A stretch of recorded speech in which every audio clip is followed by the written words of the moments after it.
अहमक्त ngasi pungning warol thoramijeng tabiri basing amadi tabiri basing james saguramna taramlok choboloina nai kono kurumjari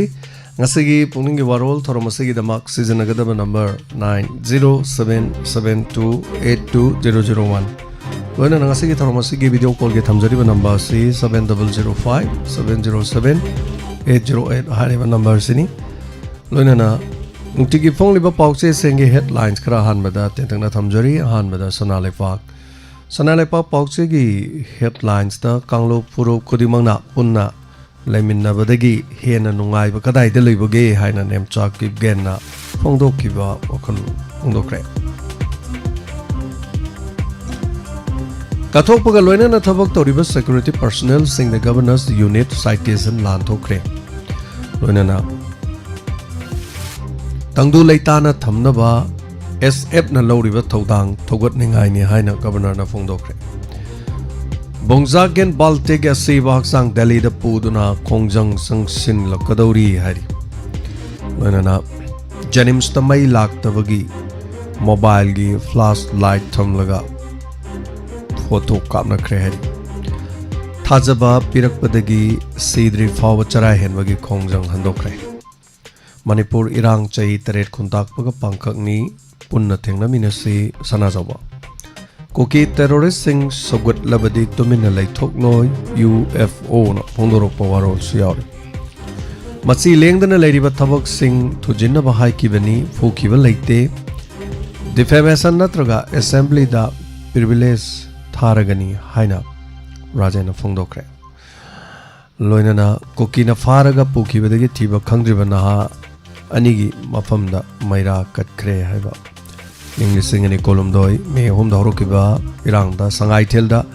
kuki militant singna faduna pukibde ngasi pawa thiba khangdriba atom samarendra amadi yongkhaibam kiran kumar gi mitamda maira amade hekat lekat tamduna kai khumna bot khre numidawaram kumbong da leiba Imphal West Sudan Club complex da ningsing khubam da imung manung lekai miyam Haikat lekat tamdoni kai khumna bot kibani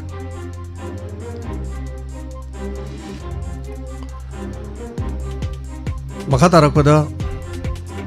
tonga ba pauche khara headlines bijari uyen lan pauche sigi headlines kari yauri bage haibado mo miyam da mo tamjari Manipur gi fibam machi ireng leng drabasu NIA gi DG na governor una khre chief minister su governor ga wari sana khre Sathok Chachin Yahanna Bohana Duna Mapung Paba Tangdu Laitaban Jinaba Honaba Tangai Fade Chief Minister Kem Chan Trong Laubi Tomtin Oinam Gi Mangani Lehun Gi Thoram Pang Thokre Loinana Rimsta Khadrak Toraga Tabak Changlaban Nan Loken Ama Police Na Fare Custody Lokre Hari All India Institute of Medical Sciences Ta New Delhi Na Loduna February Kunga Taruk English Singani Kunuma Da Pang Thoki Very Equipment Examination Gi Examination Center Code number da on digital John IDZ Atia Sarug Yabada Mai Park with the Girimsta multitasking staff amo oina appoint Pidana Tabak Toro Kibanan Loken Fare Nase Kamjong the Tankulama Koki Gimifam Pangtokuna Tankulama Sung Koki Sing Mifam Pangtokuna Peace Prona Wari Sanagadori Hari Amaromda Supreme Court Kizas Mari Engalanaba Union Cabinet Wareb Lokre Molangkha da lotuna thamli binura Inapada chilamban hachom nuksi kanagi khudono hanglambi wai bilasini laikhidre Matam punumakta natana tabagi thamoibo sumattuna leiragadaba isai sing khudol tamlambi miyam wai bilasini hairaga khangnaba yansembam bilasini ngarang pung nipan makhairom tarakpada sega lambi takhel lekai da leiba masagi yumda laikhidre Machagi sahi marfuga mathoirom surakre laikhidrabi ilasini tongan ba sahek sing manungda molangkha da lotuna thamlibi nurai gi napa da chilambana chom nungsi kana gi khudol no haina saklamba isai miyamna to do no khangbire wai bilasini oripo khuidrom lekai da wai ango amadi yensenbam ombi radegi machanupi oina taibong do kongdara khibani Chahi taret khuntak pada ima singna lokiba thodangum lan asilosina na ba hum subanu pilan tangai fedre haina Dr. Norendra na phongdoki bawapam phongdorogli UG Mari Lupa Lak Tare Lom recover Tore Hari Amaromda UKNA gi Lieutenant Amafare Kozokolai Sufang Hari Jail da Tamlak Libi Nupi inmate Singi Awa Anasing Kongdong Nobel Legal Awareness Program Pangtokre Thawai Hingnaba Morega Tainaba Merma the Sensendono Lord Ki no Model Pacha Ma Piri Basinadi Hingbe Abanati have a Tombino Fongdok Powarol Fongdorokli Loinana One of Pausegi headlines the Su Manipurgi Irang Sahi Amagi Manung da Laksilagani IDP Sing Mayum the Hanjilangana Hana Govid Nas na Thajaba Pikre NIA gi Dizi Rakesh Agarwal Manipur Governor Unakre Amaromda Anil Bo condition Namata Yaudana Thadoro U Haina Loop na Fongdorok Powaro Yauri Waitau the Miam Yaning the Fongdok to na Kongjat Chatkre Lamdamasida Tangdo Litava Poroke Harabadi Wari Sanaba Magamaga Changnaba Yanaba Honabagi Tangai Fade Haina Manipur gets Minister of Fongdokre Electric Smart Meter Panchilaga Consumer gi Pipam Tok Tabasel Kongat Labra Haibagi Wafam Lakli Haiba Hiram Asida Report Ama Yauri MSPD Cell Manipur State Power Distribution Company Limited na State Asigi Electricity Consumer Sing na Hana Prepaid Meter Palamadagi Smart Meter na Mahuchilakpa Consumer Kayadagi Ahenba Salibasi Karigino Company Asina Consumer Sing dagi Pipam Tok Tabasel Kaya Kongat Labra Haina All Manipur Power Consumer Association of Wafamasi Fongdorokre Loinana CRE exam da Mahut Halaga Rims at Tabak Changla Manupam Pare Mapan Goiba Pauda Iran Hormuz commercial ship sing Satok Jason Tobagi Nauna Kanglon Semkre Email Mangzong na Thaduna Kangalamba Matok Tagadori US Iran War Donald Trump na Mahaki Warep Mikup Kudingi Hong Duna Leire Ingsok Lising Amaga Chamapan Humputarete Miyamata Hat Papanglak Tribagum Palestine Kaya Tamtiba Mihata Hatkre Israel Army Donald Trump Amadi China gi Xi Jinping Mathang Sayol Unadan Wari Sanagadori Mexico City Malemgi Irol Nungda Lupsin Kiba Yabagi Pibamda Leire Haiba Hiram Sida Nungnang Oiba Pau Amasu Yauri Pau Asagi Akupa Karapijari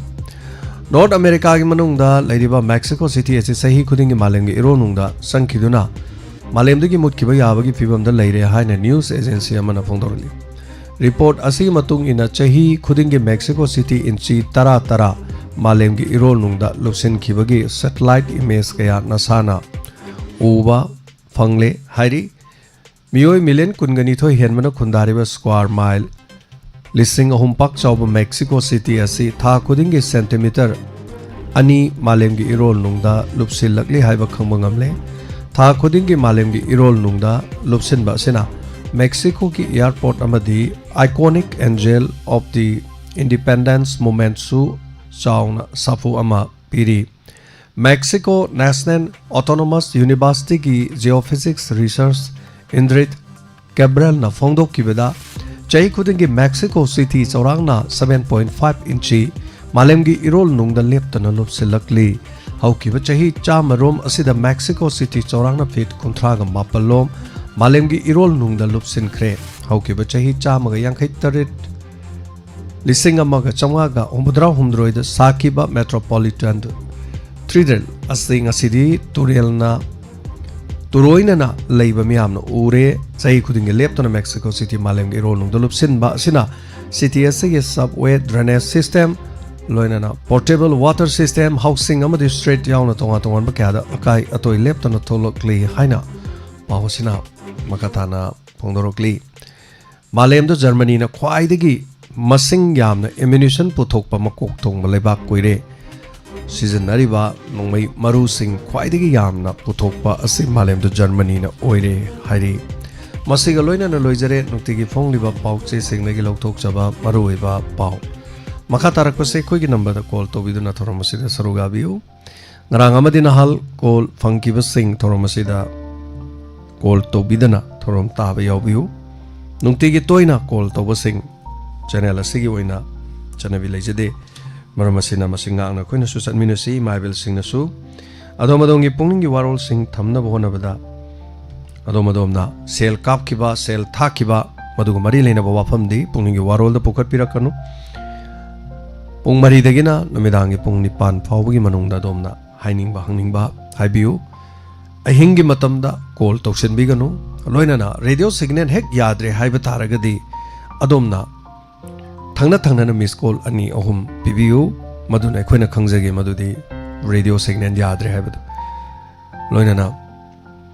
ayuk anganbada call tawsinduna radio siga mari leinaba mafam sing khangbining ba leirabasu ayu anganbada tawbiganu ayuki pung tara degina pung tara gani thoi makhai fawgi manungda call tawbiduna khangbiu asigi ahanba caller kanano haibadu yengmina se hello ming amadi leifam haibiu hello hello ming amadi leifam haibiu Thobal awang lai kai degi Laisram Chandani taram lokchari tapiu kari haibining ba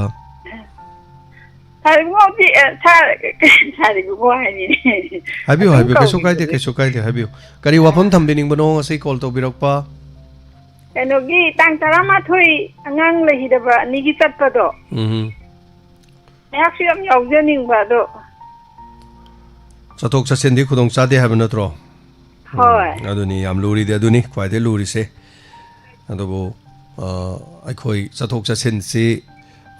Imphal gi akoi gi bus parking Thobal parking haitare sidai da koi bus ama khamna na badi honari bus si akoi na puthok chagadaba nate bus puthok kadori si akoi gi maitai nongsana bus ama puthok pigani haina leire ado bus se puthok pasida bus tamada tongi sidi mi kunthra ga mapan mi ni fu muktani ko marakta mora tharaga lepagadi mi yankhai mukti tongba yai bus amada ado hari base akoi parking da khamba aduga madu phawbudi yawning basing dudi chattuine but luri di mi chani chahum laksala khredi kamai tawdoino haibasina khoin mathayam saris aduna hari basida su khoi maroina nupi sing oina tongba nupa sing di tongda bai tar nupa sing di masa masai gari da dum chatna bagi arrange tawba adu maroina madu da chatpa sing dudi Thobal di chat kya jo Thobal tan Imphal tan haiga tabani khoi maroina khoi pung 13 nangna ba gari khama leirani gari pung 13 dudagi tonga dudagi thawdoi ba aduna madugumati leye du ma chathok chatsin Thobal degi oredi khudong cha dong mandi na inkhan mada ko nongai dong mandi ado chathok padestegi Imphal da muk chatpa Imphal degi muk chaluraga muk chaluba mu halakpa kholakpa gi problem da dum leinen khalle ba ko ado yengbiro domadom na adong gi lekai da mi sum leibira gadi ponsan tasan naraga chatpa ya bagi karigum leiraga di khudong cha doine haitara khoina bus mayam waiba ngamagi sel leite bus yi waibada bus ama waibada lupa lising mapan sing tara changeba aduna akhona lupa lising tara pina bahona bada sonda bus ta lupa lising tara hena sakradi madu so mulu ba haitare ni ko adu si wafam ji kaktoro atopa kari habininge kai nong tang hayoge hujiki mai gi haibado habiu adugi mai gi do khoi gi ju mai gi meter te thesan biraga thambira me mai gi connection to biram basuna taba adugi ne hogi se khoi de Palising tare tole na khoi lising tare se tha gi khagla dum khoi mai gi pa songa hapasi gi dum ka iba adu kamai to gui no khang dia tan mari le na basingna o hari basingdu mari le na basing yeng sen bire dinu ngani mai bill siam cha bai mom da leire habi wafam ni ne ko du de hoi adu mai ju sambiram de hai ba wafam adu moi mai gi mi gi de number di le tabro moi da di paw pet pi ba khot pa le bidro hajaru re ko ina habire ko si poraos manasida le bidira hajaru kanda mogi nium ni hai aina noi ke no connection to biram bazuna to noi na palising kare jiu le re na hai ri jibo na haru ba ana mogi nium ni hai re oh soi ne adu di tana bi ta bani madum de khoi na khang badi natte natra ado mutang kari no kamai to buno hai badu yengaga kadai fawba de gi di moi matek marang thiba machit marang thiba ga su ya ba khot pa leibugum to bani ado paw to phawna biraga hai ba ta bani ne ko adu adai da di khoi Diamond TV wahong radio ta ba mi sing leitabro leiye moi di saning ba khoning ba leiye ba o thorom si khoi nahan tang 13 gi saning ba khoning ba di sa si khosi ga haina ba khot pati leitaba hairek tri ma ga ge se paw khongna de in din ba ram da tang chalu ge na bi khanjari ba ado khoi isi bina se ki ima bina hai ba do ꯃꯣꯏꯒ ꯑꯩꯈꯣꯏꯒ ꯑꯗꯨꯝ ꯅꯛꯅꯩꯌꯦꯕꯀꯣ ꯑꯗꯨꯝ ꯃꯍꯥꯛꯀꯤ ꯃꯅꯥꯛꯇ ꯆꯠꯂꯒ ꯑꯝꯇꯪ ꯍꯪꯉꯨꯒꯦꯅ ꯑꯩꯁꯦ ꯍꯣꯏ ꯍꯣꯏ ꯇꯥꯟꯅꯕꯤꯌꯨ ꯀꯇꯩ ꯑꯇꯩ ꯃꯔꯨꯞ ꯃꯄꯥꯡꯁꯤꯡ ꯑꯗꯨꯝ ꯀꯩꯅꯣ ꯂꯩꯔꯒꯗꯤ ꯀꯩꯁꯨ ꯅꯠꯇꯦꯗ ꯑꯗꯣ ꯆꯠꯄꯒꯤ ꯋꯥꯕꯨꯗꯤ ꯑꯩꯈꯣꯏꯅ ꯁꯤꯗꯒꯤ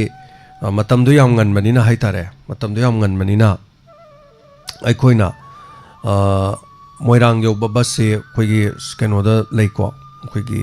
ꯀꯩꯁꯥꯝꯄꯥꯠꯀꯤ ꯑꯩꯈꯣꯏꯒꯤ ꯐꯨꯠ ꯕ꯭ꯔꯤꯖ ꯂꯩꯕꯗꯣ ꯑꯗꯥꯏꯗꯨꯗ ꯑꯗꯨꯝ ꯃꯣꯏ ꯕꯁ ꯆꯦꯜꯂꯦꯕꯀꯣ ꯑꯗꯨꯒ ꯑꯗꯨꯗꯒꯤ ꯇꯣꯡꯉꯁꯨ ꯌꯥꯔꯦ ꯋꯤꯡꯒꯔ ꯇꯣꯡꯒꯦ ꯍꯥꯏꯔꯒꯅ ꯋꯥꯍꯦꯡ ꯂꯩꯀꯥꯏꯗ ꯋꯥꯍꯦꯡ ꯂꯩꯀꯥꯏꯒꯤ ꯑꯗꯩꯗ ꯑꯩꯈꯣꯏꯒꯤ ꯋꯤꯡꯒꯔ ꯂꯩꯌꯦꯕ ꯋꯤꯡꯒꯔꯁꯤꯗ ꯑꯩꯈꯣꯏꯅ ꯀꯔꯤꯒꯨꯝꯕ ꯂꯨꯄꯥ 100 ꯄꯤꯔꯒ ꯃꯣꯏꯔꯥꯡꯐꯥꯎ ꯇꯣꯡꯉꯦꯅ ꯈꯜꯂꯁꯦ ꯃꯣꯏꯔꯥꯡ ꯂꯝꯈꯥꯏꯗꯨꯗꯒꯤ ꯑꯃꯨꯛ ꯑꯣꯇꯣ ꯇꯧꯔꯒ ꯇꯣꯔꯣꯡ ꯂꯥꯎꯕꯤꯐꯥꯎ ꯆꯠꯀꯥꯟꯗ ꯑꯃꯨꯛ ꯂꯨꯄꯥ 20 30 ꯁꯣꯏ ꯂꯧꯔꯝꯒꯅꯤ ꯈꯜꯂꯦ ꯑꯩꯅ ꯈꯟꯕ ꯂꯨꯄा 20 30 ꯑꯣꯏꯔꯝꯗꯧ ꯃꯥꯜꯂꯦ ꯑꯩ ꯑꯁꯦꯡꯕꯗꯤ ꯈꯪꯗ꯭ꯔꯦ ꯑꯗꯨꯋꯥꯏꯗ ꯂꯩꯕꯅ ꯍꯥꯏꯕꯤꯔꯛꯄ ꯑꯣꯏꯔꯁꯅꯨ ꯑꯗꯨꯐꯥꯎ ꯆꯠꯀꯥꯟꯗ ꯒꯥꯔꯤ ꯑꯝꯇ ꯋꯥꯏꯗ꯭ꯔꯁꯨ ꯌꯥꯏꯑꯕ ꯑꯗꯣ ꯑꯩꯈꯣꯏ ꯄꯥꯡꯊꯣꯛꯀꯗꯣꯏꯁꯦ 12:30 ꯑꯗꯨꯋꯥꯏꯗꯨꯗꯅꯦꯕ ꯑꯗꯨꯋꯥꯏꯗꯨꯗ ꯊꯨꯡꯕꯤꯔꯒꯗꯤ ꯉꯟꯅ ꯊꯨꯡꯕꯤꯔꯒꯗꯤ ꯁꯝꯅ ꯍꯥꯏꯔꯕꯗ ꯑꯩꯈꯣꯏ ꯊꯧꯕꯥꯜꯗ ꯂꯩꯕ ꯑꯃꯅ ꯏꯝꯐꯥꯜ ꯐꯥꯎ ꯑꯃ ꯆꯠꯂꯦ ꯏꯝꯐꯥꯜ ꯐꯥꯎꯒꯤ ꯃꯥ ꯆꯠꯄꯒꯤ ꯂꯨꯄꯥ 50 ꯍꯨꯝꯐꯨ ꯑꯃ ꯂꯩꯔꯅꯤ ꯑꯗꯨꯒ ꯍꯣꯔꯦꯟ ꯑꯃꯨꯛ ꯑꯗꯒꯤ ꯀꯩꯁꯥꯝꯄꯥꯠ ꯑꯗꯨꯗꯒꯤ ꯕꯁ ꯇꯣꯡꯉ ꯆꯠꯂꯒꯗꯤ ꯃꯣꯏꯔꯥꯡ ꯐꯥꯎ ꯌꯧꯕꯗ ꯂꯨꯄꯥ 50 100 ꯑꯃ ꯂꯩꯔꯦꯀꯣ ꯂꯨꯄꯥ 150 ꯑꯗꯨꯒꯤꯗꯤ ꯍꯣꯔꯦꯟ ꯑꯣꯇꯣ ꯇꯣꯡꯕꯗꯨꯅꯦ ꯑꯃꯨꯛ ꯆꯪꯀꯥꯟꯗꯨꯗ ꯑꯃꯨꯛ ꯑꯗꯩꯗ ꯑꯃꯨꯛ ꯂꯨꯄꯥ 20 30 ꯑꯃꯨꯛ ꯆꯪꯒꯅꯤ ꯉꯁꯥꯏ ꯆꯪꯈꯤꯕ ꯄꯩꯁꯥꯗꯣ ꯍꯜꯂꯛꯄꯗ ꯑꯃꯨꯛ ꯆꯞ ꯆꯥꯅ ꯆꯪꯒꯅꯦꯕ ꯅꯨꯃꯤꯠꯇꯤ ꯇꯥꯔꯣꯏ ꯑꯩꯈꯣꯏꯒꯤꯁꯦ ꯄ꯭ꯔꯣꯕ꯭ꯂꯦꯝ ꯍꯥꯏꯕꯁꯤꯅꯤ ꯒꯥꯔꯤ ꯂꯩꯇ꯭ꯔꯒꯁꯨ ꯃꯁꯤꯃ ꯅꯝꯕꯔ 1 ꯁꯤꯃ ꯌꯥꯔꯦ ꯅꯝꯕꯔ 2ꯗ ꯑꯩꯈꯣꯏꯅ ꯃꯐꯝ ꯑꯗꯨꯗ ꯃꯩꯇꯩ ꯅꯨꯡꯁꯥꯅ ꯕꯁ ꯑꯃꯗꯤ ꯊꯝꯕꯤꯒꯗꯧꯔꯤ ꯕꯁꯁꯤ ꯇꯧꯕꯗꯤ ꯑꯍꯥꯟꯕ ꯂꯥꯛꯄꯗ ꯈꯨꯗꯣꯡꯆꯥꯕ ꯄꯤꯔꯅꯤ ꯇꯣꯡꯐꯝ ꯂꯩꯇ꯭ꯔꯗꯤ ꯑꯇꯣꯞꯄ ꯑꯅꯤꯁꯨꯕ ꯕꯁ ꯋꯥꯏꯕ ꯉꯝꯃꯣꯏꯗꯣꯏꯅꯦꯕ ꯑꯗꯨꯅ ꯄ꯭ꯔꯣꯕ꯭ꯂꯦꯝ ꯑꯣꯏꯗꯣꯏꯁꯦ ꯑꯗꯨꯅ ꯑꯃꯗꯤ ꯃꯩꯇꯩ ꯅꯨꯡꯁꯥꯅ ꯄꯨꯊꯣꯛꯄꯤꯔꯅꯤꯅ ꯍꯥꯏꯔꯦ ꯑꯗꯨꯒꯤꯗꯃꯛꯇꯁꯨ ꯃꯩꯇꯩ ꯅꯨꯡꯁꯥꯒꯤ ꯇꯤꯝꯗꯁꯨ ꯃꯌꯥꯝ ꯄꯨꯝꯅꯃꯛ ꯑꯩꯈꯣꯏ ꯊꯥꯒꯠꯄ ꯐꯣꯡꯗꯣꯛꯃꯤꯟꯅꯁꯤ ꯊꯥꯒꯠꯆꯔꯤ ꯊꯦꯡꯛ ꯌꯨ ꯁꯣ ꯃꯆ ꯊꯧꯔꯝ ꯁꯔꯨꯛ ꯌꯥꯕꯤꯔꯛꯄ ꯑꯗꯨꯒ ꯃꯌꯥꯝ ꯄꯨꯝꯅꯃꯛꯅꯁꯨ ꯌꯥꯎꯕꯤꯅꯤꯡꯕꯗ ꯂꯩꯔꯒꯗꯤ ꯍꯧꯖꯤꯛꯀꯤ ꯍꯥꯏꯔꯤꯕ ꯀꯟꯗꯤꯁꯟꯁꯤꯡꯗꯣ ꯑꯗꯩꯗꯨꯗ ꯑꯗꯨꯝ ꯌꯥꯎꯕ ꯌꯥꯏ ꯇꯧꯕꯗꯗꯤ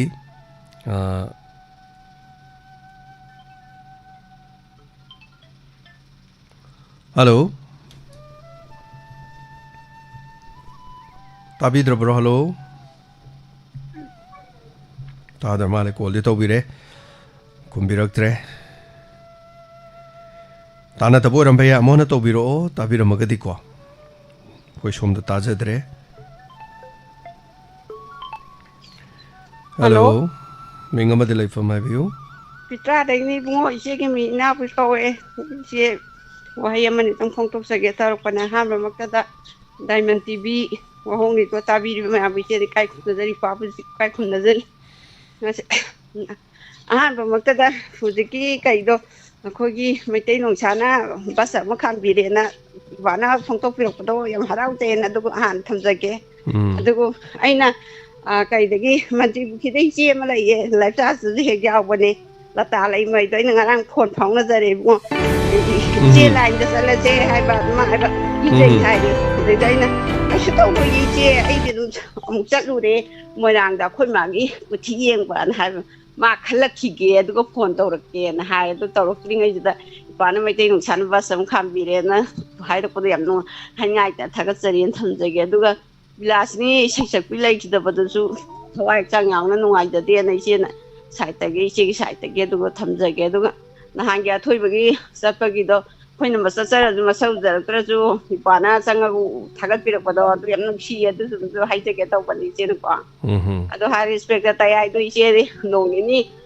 ꯐꯣꯟ ꯄꯩꯁꯥ ꯍꯥꯞꯇꯗꯅ ꯂꯥꯏꯚ ꯆꯪꯍꯧꯗ꯭ꯔꯦ ꯑꯗꯨ ꯌꯥꯝ ꯅꯨꯡꯉꯥꯏꯇꯦ ꯑꯗꯨꯝꯁꯨ ꯍꯥꯏꯒꯦ ꯇꯧꯕꯅꯦ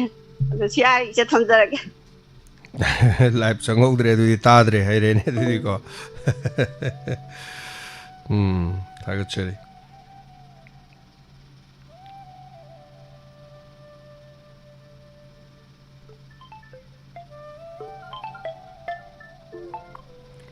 ꯍꯜꯂꯣ ꯍꯜꯂꯣ ꯃꯤꯡꯒ ꯂꯩꯐꯝꯒ ꯍꯥꯏꯕꯤꯌꯨ ꯑꯩ ꯈꯨꯖꯨꯃꯥꯟꯗꯒꯤ ꯑꯩ ꯍꯧꯕꯤꯖꯝ ꯃꯔꯨꯅ ꯑꯣ ꯇꯥꯛꯄꯤꯌꯨ ꯀꯔꯤ ꯍꯥꯏꯕꯤꯅꯤꯡꯕ ꯍꯧꯖꯤꯛ ꯀꯩꯅꯣꯒꯤ ꯁꯤꯅ ꯀꯔꯝꯕꯅꯣ ꯌꯦꯟꯁꯥꯡ ꯊꯥꯏ ꯐꯣꯟꯗꯣ ꯃꯌꯥꯝ ꯂꯣꯏ ꯇꯥꯔꯦ ꯋꯥꯔꯤꯗꯨ ꯁꯥꯕꯤꯔꯛꯑꯣ ꯃꯌꯥꯝ ꯂꯣꯏ ꯇꯥꯔꯦ ꯄꯥꯎ ꯑꯩ ꯐꯣꯟ ꯄꯥꯏꯈꯠꯆꯔꯦ ꯑꯗꯨꯅ ꯃꯌꯥꯝ ꯂꯣꯏ ꯇꯥꯔꯕꯅꯤꯅꯅꯦ ꯑꯗꯣꯝꯒꯤ ꯋꯥꯐꯝꯗꯣ ꯑꯗꯨꯝ ꯊꯝꯕꯤꯔꯁꯤ ꯃꯈꯥ ꯇꯥꯅ ꯍꯥꯏꯕꯤꯌꯨ ꯑꯣ ꯑꯩꯗꯤ ꯑꯍꯥꯟꯕꯁꯨ ꯑꯣꯏꯕꯅꯤꯅꯀꯣ ꯀꯩꯝꯇ ꯀꯥꯏꯗꯦ ꯀꯩꯝ ꯀꯥꯏꯗꯦ ꯇꯥꯛꯄꯤꯌꯨ ꯍꯥꯏꯕꯤꯌꯨ ꯑꯗꯨꯗ ꯑꯩꯁꯨ ꯀꯩꯅꯣ ꯁꯣꯝꯗꯁꯨ ꯂꯥꯏꯚ ꯑꯃꯁꯨ ꯇꯥꯕ ꯆꯞ ꯃꯥꯟꯅꯩ ꯑꯗꯨꯅ ꯈꯤꯇꯪ ꯊꯦꯡꯊꯒꯅꯤ ꯔꯦꯗꯤꯑꯣ ꯇꯥꯕꯤꯔꯨꯅꯨ ꯐꯣꯟꯗ ꯑꯣꯏꯅ ꯋꯥꯔꯤ ꯁꯥꯟꯅꯁꯤ रेडियो ताबिरुन आई गिनी कन हबिजम अरुणा कुजुमान वाट नंबर 2 दैनि सर हाबियो अइना वखन से ai hudik matang di angang sin adagi niyai chalakpa mayam sin sari bin cha mayan adagi yung di ogodo mayam sin isa sin cha ba matang di irang lan galapga adagi sugumbagi tamdu le cha da marak sida isa gi part tawrapa mayam sida isa se ugi kari tawraga lan sin ogodagi khanaga do matang sida Isagi part tawdana leiba kayano si yaw sida sa ini wakan jo ngai jada dana tawdarakani ibu kara maina nada koina solution pi bang amana te da lan karam na loini haibisi ma number 1 lan di center na loi gadong ni haibisi ma number 1 khangbiro se manipur gi se minister na loi bang amoy manipur gi mla mantri mandon na su loi bang amoy maram di masing ngamge hai tari pulap pham thado ga pulap leita ba natra adu tabani aduna khoi noi na du tawdragadi toe khoi noi party se toe na moina songthokhrabam phare adu natraga na center na tawdong ni sidi panam semaga june sungya yaroi do bong khlei somdai da nong do jam jam churakan da khoi sai da satin tu panina khoi gi dibera lei masima lan se loi ba bi center da leire madu song ngamaroi ani subada nisagi ipak ta tawba haiba se nisagi ipak se lan tawdru su nisada dum lei hojik su nisada dum lei nisadu nisa chaba kangu gi wani aduna masi su mama pa na masa masu warak na madu bongam ponati adu bo hari basing asi mi di maron la kani maro la ko sing si ngak thong na bo hana bada kana gi thodang lei hai kana mama pa gi am chaw ba thodang lei mama pa na pi ngai da hai ni dana le khom di pi ngai da khoi gi tot pa pet pa pai ba yari ngai da semau gu dong ne do aduna mama pa gi thodang am lei maduni thengna ga dori se maduna tana to padi solution di kem leite hai tare lan si bu karon kan solution doino hai bo wahang si gi pakhum mu bo di leitri maram di center na tawdong ni hai tare sini kaisu nu nga leite thengna ta bani lan tawre thengna ni songna re thengna ni adu leita ni ware to khoi ju plok wa min ri dana ko masi tare ne to pa kari happening bale biri ge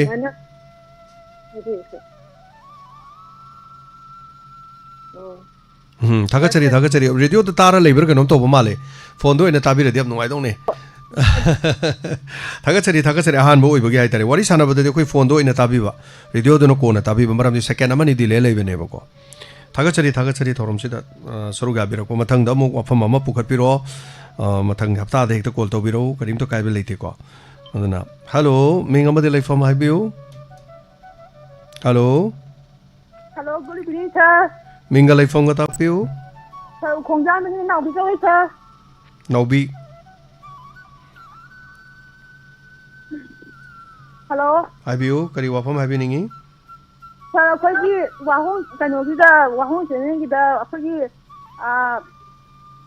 kari wahong ri dio na saba sai sakpa da adu do khangjani ba sai sakpa do hoji bogi di aina salaka do bani hoji bogi ai ne sakpani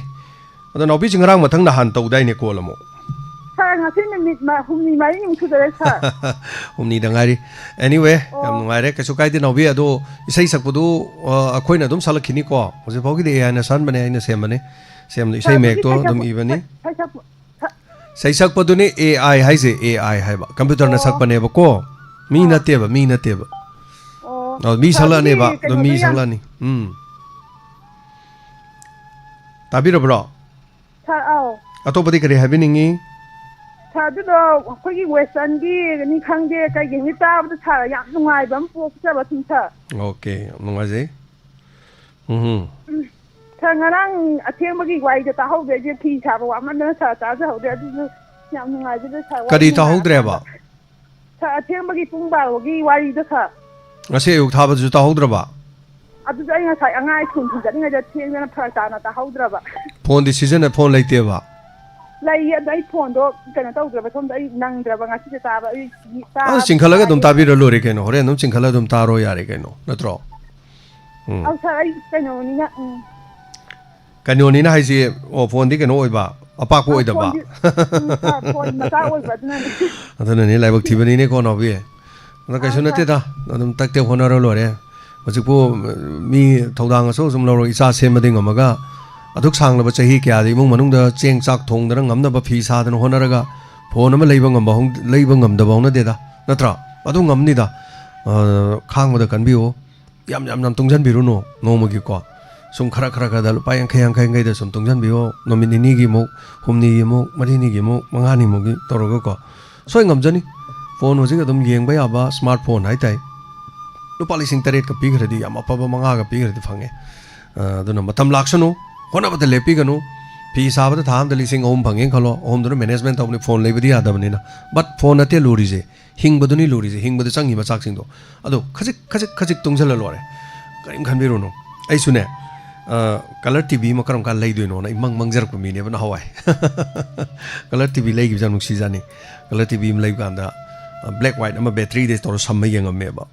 ado color tv ma leidi no ngari da ga khan ba matam dd2 ga farak pa 9 goal kana la ko matam yam ngai ba matam hai tai color tv de leik ta ba ado tungjalli ne sum dukan pham ba hotel pham ba ai ko khajik tungjalli ne kaya sure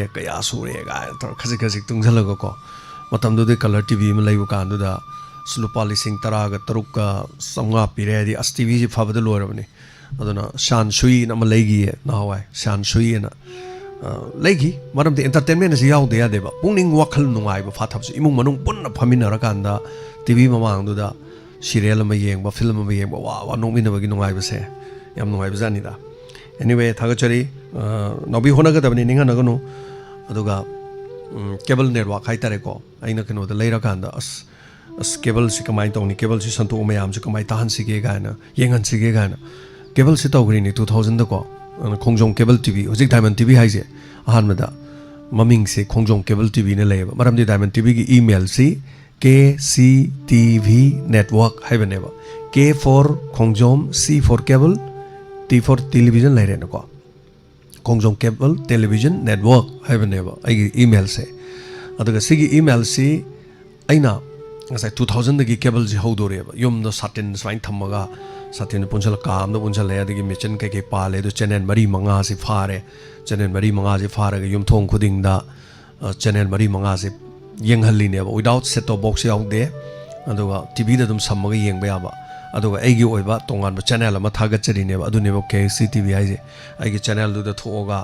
usme ham isai khanbiu ga na thol camera ga tor thoga tor gi ne ba yang ngali matam da but ai gi channel du din phal do ubunate thobal do ubunate kaksing do ubunate only khongjom gi area ai gi sig akoi ba sidagi lak paduna sapam phau tekcham phau ba admaina khar u ba hai ba tai ko adumai tok jarami ne admaina sahi si sangna torga la bani 2000 dagi na 2018 phau ba torga lak bani adu marak tu da 2008 ta ISTV on gre ba igi se ISTV khongjom on gre adai de ai yung gyo ba sandok tre ISTV gi do oina thare ai gi de samjal ga dum thare adu 2018 bawa adai gi de radio tawro bani na SRA adu di radio si da mai on jal ga na radio on jal ga na cable do to khibani hai tare then cable do to matung da housing na amuk ai gi channel do amu hinghal la ka na khongjom cable hai ba do Diamond TV hai ra kan da ano bu mapok amaga loina na 2022 September ki tang marida cable network sing de yaw gre sin what are you hello minga ma dilai from hibu sarai kumbi dagi tababi ngasi na hanro call to buse mamang da ju sar da tawe duga ai do athuba ma lakpagi sar ga wai sana ba pangudra adum koina sana manda na khangna dre do ni ne ko tababi kumbi da di radio si batabro phone da tabi bro kamai tabno sarai phone do in tai okay yam nungai re do tababi phone to bi rok ko kari matang no kari no haibiu sar kano del 11 da kano angang ani lai gi da bagi satkani habdo adu da ai su yawge na yawbiu mayam kumbi da gi di morang lam khai bola adon da gi di phaujan bhaya bra ton lobi da gi yai adu di phaujan birani satpa ki adom da khoi moirang do ina moirang lo do ina laksa ge ba adom da satpa du bira tal le ba okay hoi moirang bo kumbi de morang bo lak pirani morang lam khai de gi ton lobi bok satpin inang na powani da hoi adum pung 13 fawda dai da sum yoksan biraga 13 makhai bok da leramba ko aduga khoi mayam thengna mina ba yare aduga simangare khoi ge haibo atopati kari haibining ba leirige kona amuk phone tawrakoda am hairage hojikidi haiba hai hojikidi ngajare du thagachari kumbirong ge lambi di sem grobro lambi khara seme tangkhai ama seme tangkhai am sem de hoini lambi du mate khara din na mo sonde farok pun mate am di sem hore anduga mate am di sem da male ko anyway thagachari tababi thorom saru ya birok pa sigidamo thank you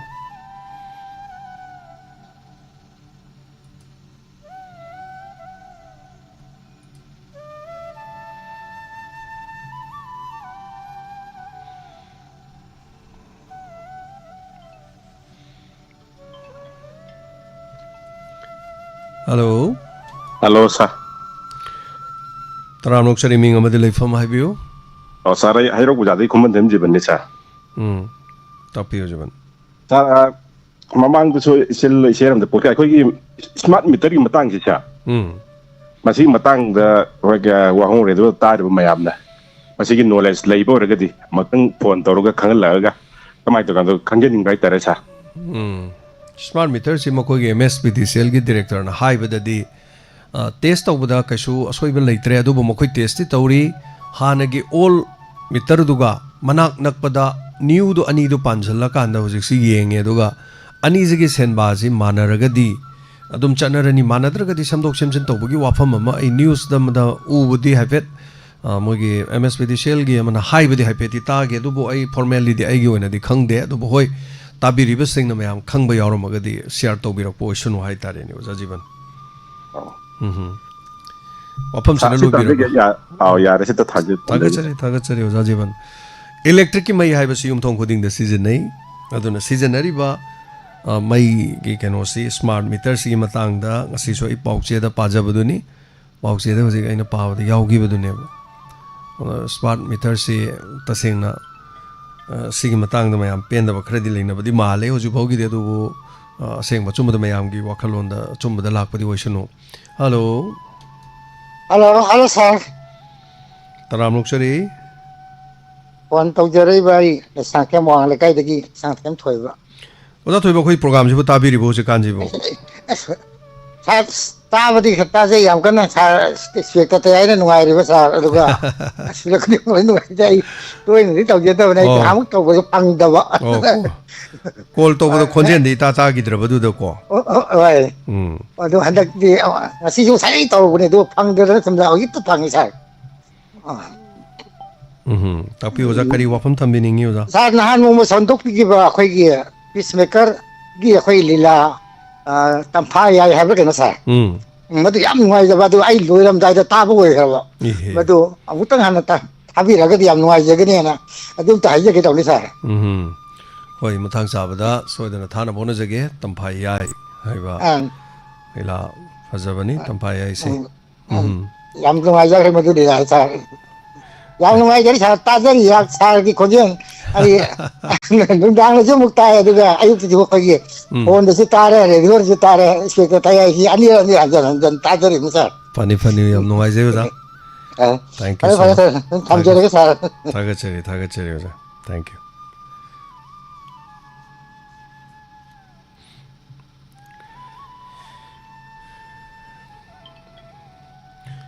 hello mingalai phang tapiyo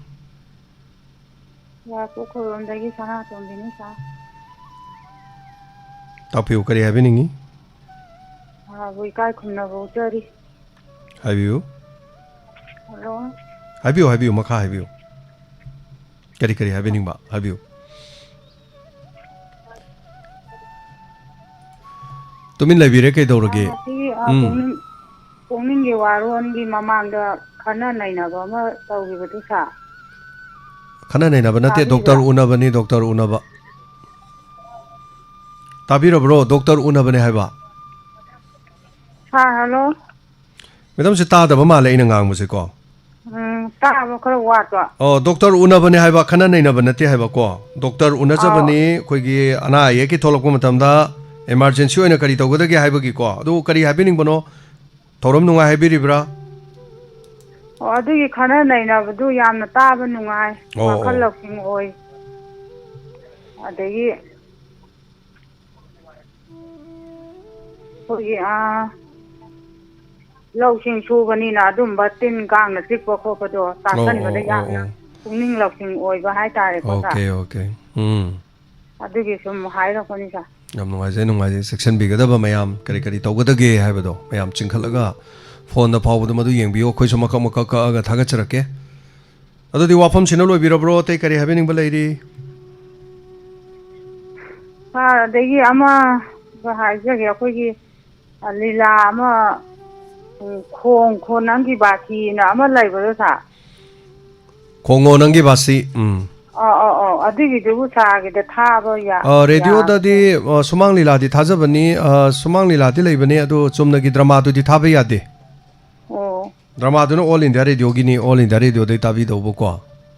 ꯑꯗꯣ ꯁꯨꯃꯥꯡ ꯂꯤꯂꯥꯁꯨ ꯂꯩ ꯁꯨꯃꯥꯡ ꯂꯤꯂꯥꯗꯤ ꯊꯥꯒꯤꯗ ꯉꯥꯏꯔꯤ ꯉꯔꯥꯡ ꯅꯍꯥꯟ ꯀꯣ ꯑꯗꯨ ꯁꯥꯔ ꯉꯁꯥꯏꯒꯤ ꯑꯩꯈꯣꯏꯒꯤ ꯂꯤꯟꯅ ꯆꯤꯛꯄꯒꯤ ꯃꯇꯥꯡꯗ ꯅꯨꯄꯤ ꯑꯃ ꯊꯔꯣꯏ ꯈꯨꯟꯕ ꯆꯠꯄꯗ ꯂꯤꯟꯅ ꯆꯤꯛꯑꯦꯅ ꯍꯥꯏꯈꯤꯕꯗꯣ ꯑꯗꯨꯏ ꯇꯥꯏꯃꯤꯡꯁꯤꯗ ꯔꯦꯗꯤꯑꯣꯁꯦ ꯐꯨꯠꯂ ꯃꯨꯠꯈ꯭ꯔꯦꯕꯀꯣ ꯏꯍꯦ ꯑꯗꯨ ꯇꯥꯍꯧꯗꯕꯁꯤ ꯀꯌꯥꯝ ꯅꯨꯡꯉꯥꯏꯇꯦ ꯂꯥꯛꯇꯤ ꯑꯗꯨꯝ ꯂꯥꯛꯄ꯭ꯔꯣ ꯑꯗꯨꯒ ꯉꯥꯏꯍꯥꯛ ꯂꯩꯔꯒꯗꯤ ꯂꯥꯛꯑꯦꯕ ꯑꯗꯨꯒꯤ ꯇꯥꯏꯃꯤꯡꯁꯤꯗ ꯃꯨꯠꯈꯤꯕ ꯍꯥꯏꯇꯥꯔꯦ ꯑꯣꯍꯣ ꯇꯟꯖꯥꯗꯣ ꯌꯥꯝ ꯆꯥꯗꯅ ꯍꯣꯏ ꯍꯣꯏ ꯑꯌꯨꯛꯀꯨꯝꯕ ꯊꯧꯔꯝꯁꯦ ꯑꯗꯨꯝ ꯑꯩꯈꯣꯏꯒꯤ ꯐꯣꯟ ꯄꯥꯏꯕꯤꯔꯒꯗꯤ ꯐꯣꯟꯗ ꯆꯤꯡꯈꯠꯂꯒ ꯑꯗꯨꯝ ꯇꯥꯕꯗꯤ ꯌꯥꯕꯅꯤꯀꯣ ꯐꯣꯟꯒꯨꯝꯕ ꯐꯣꯟꯁꯦ ꯁꯥꯔ ꯑꯩꯒꯤꯗꯤ ꯃꯆꯥꯅꯤꯅ ꯌꯨꯝꯗ ꯑꯆꯧꯕ ꯑꯃꯐꯥꯎ ꯂꯩꯇꯕ꯭ꯔꯣ ꯏꯆꯥꯒꯤ ꯀꯔꯤꯒꯤ ꯄꯥꯈꯪ ꯂꯩꯁꯥꯕꯤꯒꯤ ꯑꯃꯐꯥꯎ ꯂꯩꯇꯕ꯭ꯔꯣ ꯂꯩ ꯑꯗꯨꯕꯨꯗꯤ ꯆꯠꯊꯣꯛꯈꯤꯕ ꯇꯥꯏꯃꯤꯡꯅꯦ ꯊꯣꯛꯄ ꯍꯥꯏ ꯅꯨꯃꯤꯗꯥꯡ ꯋꯥꯏꯔꯝꯗꯣ ꯉꯥꯏꯍꯥꯛ ꯍꯦꯛ ꯇꯥꯒꯦ ꯉꯁꯥꯏꯒꯤ ꯗꯣꯛꯇꯔ ꯎꯅꯕꯗꯣ ꯗꯣꯛꯇꯔ ꯂꯛꯁꯃꯤ ꯎꯅꯕ ꯌꯥꯎꯕꯅꯤ ꯋꯥꯍꯣꯡ ꯔꯦꯗꯤꯑꯣꯗ ꯐꯦꯁ ꯇꯨ ꯐꯦꯁꯇ ꯌꯥꯎꯕꯅꯤ ꯑꯝꯇ ꯌꯦꯡꯖꯒꯦ ꯇꯥꯒꯦ ꯍꯥꯏꯔꯒ ꯑꯝꯇ ꯇꯥꯕꯤꯌꯣ ꯀꯣ ꯊꯥꯒꯠꯆꯔꯤ ꯃꯦꯗꯥꯝ ꯊꯦꯡꯛ ꯌꯨ ꯁꯣ ꯃꯆ ꯃꯦꯗꯥꯝꯁꯨ ꯇꯞꯂꯤ ꯇꯞꯂꯤ ꯇꯧꯏ ꯋꯥ ꯉꯥꯡꯕꯗꯣꯀꯣ ꯑꯩꯅ ꯉꯥꯡꯕꯁꯤ ꯀꯌꯥ ꯍꯦꯟꯅ ꯇꯥꯗꯕꯅꯤꯅ ꯋꯥꯔꯤ ꯁꯥꯟꯅꯕꯗ ꯌꯥꯝ ꯅꯨꯡꯉꯥꯏꯔꯤꯁꯦ ꯖꯞ ꯖꯞ ꯖꯞ ꯖꯞ ꯍꯥꯏꯕꯁꯤ ꯅꯨꯡꯉꯥꯏꯔꯤꯁꯦ ꯍꯜꯂꯣ ꯃꯤꯡ ꯑꯃꯗꯤ ꯂꯩꯐꯝ ꯍꯥꯏꯕꯤꯌꯨ ꯍꯜꯂꯣ ꯁꯥꯔ ꯊꯋꯥ ꯄꯥꯈꯣꯡ ꯂꯥꯏꯁꯤꯗꯤ ꯁꯥꯔ ꯑꯣꯄꯟ ꯗꯤꯂꯤꯞ ꯇꯥꯛꯄꯤꯌꯨ ꯑꯣꯖꯥ ꯗꯤꯂꯤꯞ ꯀꯔꯤ ꯍꯥꯏꯕꯤꯅꯤꯡꯕ ꯁꯥꯔ ꯇꯣꯏꯅꯁꯨ ꯂꯥꯛꯄꯁꯨ ꯉꯝꯖꯗꯦ ꯑꯗꯨꯕꯨ ꯀꯩꯅꯣꯅꯤ ꯑꯩꯈꯣꯏꯒꯤ ꯍꯟꯗꯛꯀꯤ ꯃꯩꯒꯤꯁꯨ ꯉꯁꯥꯏ ꯃꯌꯥꯝꯅ ꯍꯥꯏꯕꯤꯈ꯭ꯔे ꯑꯗꯨꯕꯨ ꯑꯩꯈꯣꯏ ꯒ꯭ꯌꯥꯁꯁꯤꯁꯨ ꯃꯃꯜ ꯍꯦꯟꯀꯠꯂꯅꯤꯒꯥꯅ ꯁꯨꯝ ꯍꯥꯏꯅꯔꯤꯁꯤꯕꯨ ꯀꯃꯥꯏꯅ ꯇꯧꯕꯅꯣ ꯁꯥꯔ ꯈꯪꯗꯦ ꯑꯗꯨꯗꯤ ꯑꯩ ꯒ꯭ꯌꯥꯁꯇ ꯂꯩꯇꯕꯅꯤ ꯇꯥꯗꯦ ꯑꯗꯨ ꯇꯥꯔꯦ ꯑꯣꯖꯥ Dilip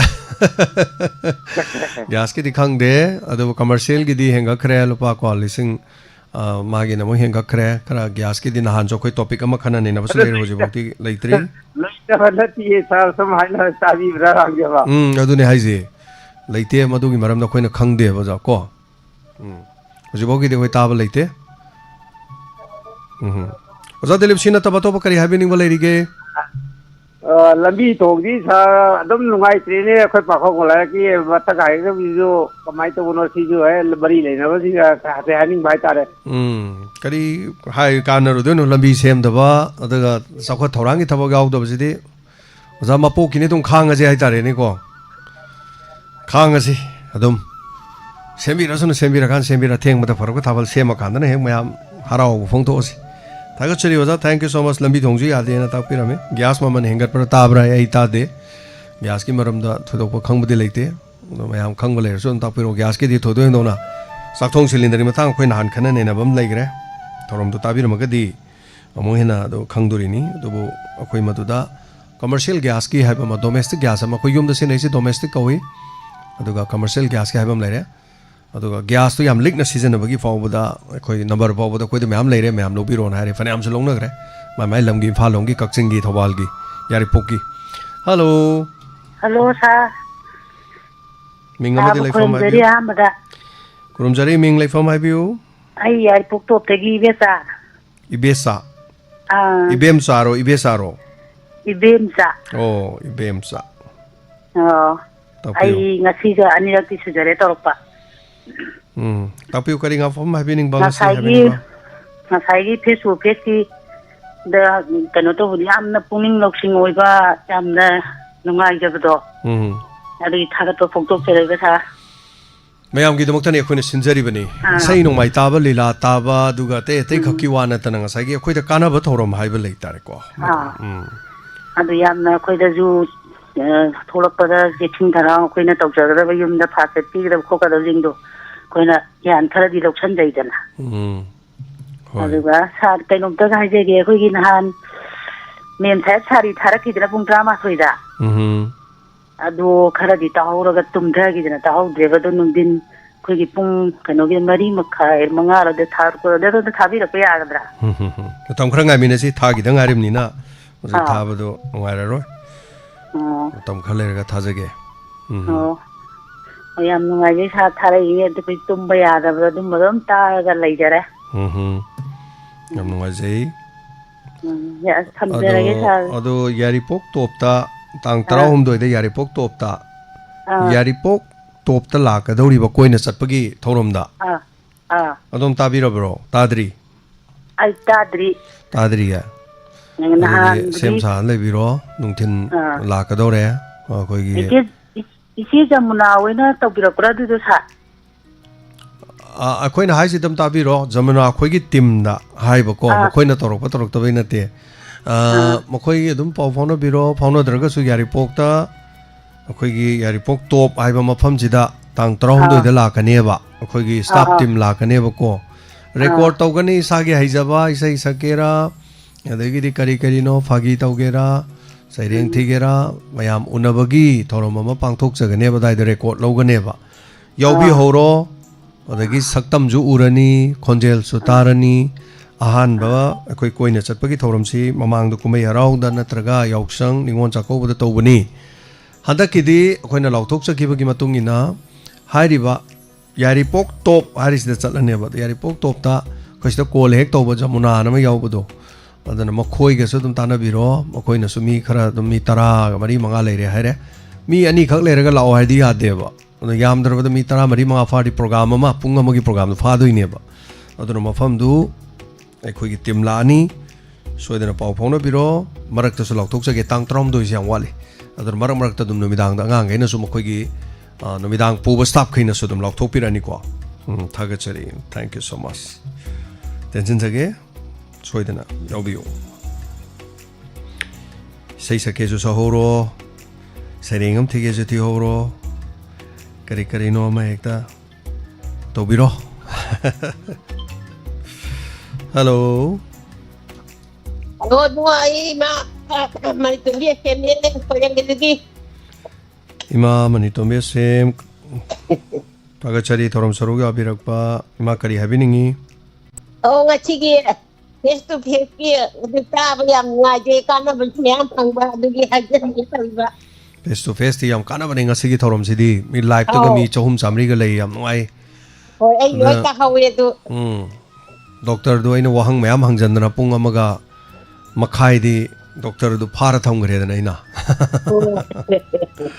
hoi hoi yam noi sei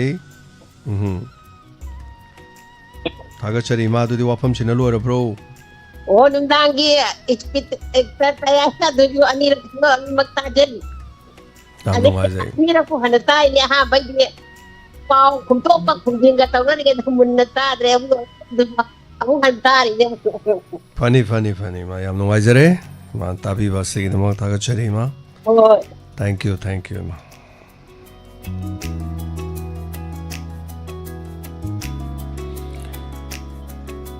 हयेंदी लेबानिंग bye से अहुम फोंगजगनी लेबानिंग बाय से अहुम लेबानिंग बाय से अहुम से हयेंग मयाम सोइदना ताबियो से प्रियादासनी सरांगतेम प्रियादासनी कोइगी diamond donors member ओइबा मदुगा कोइगी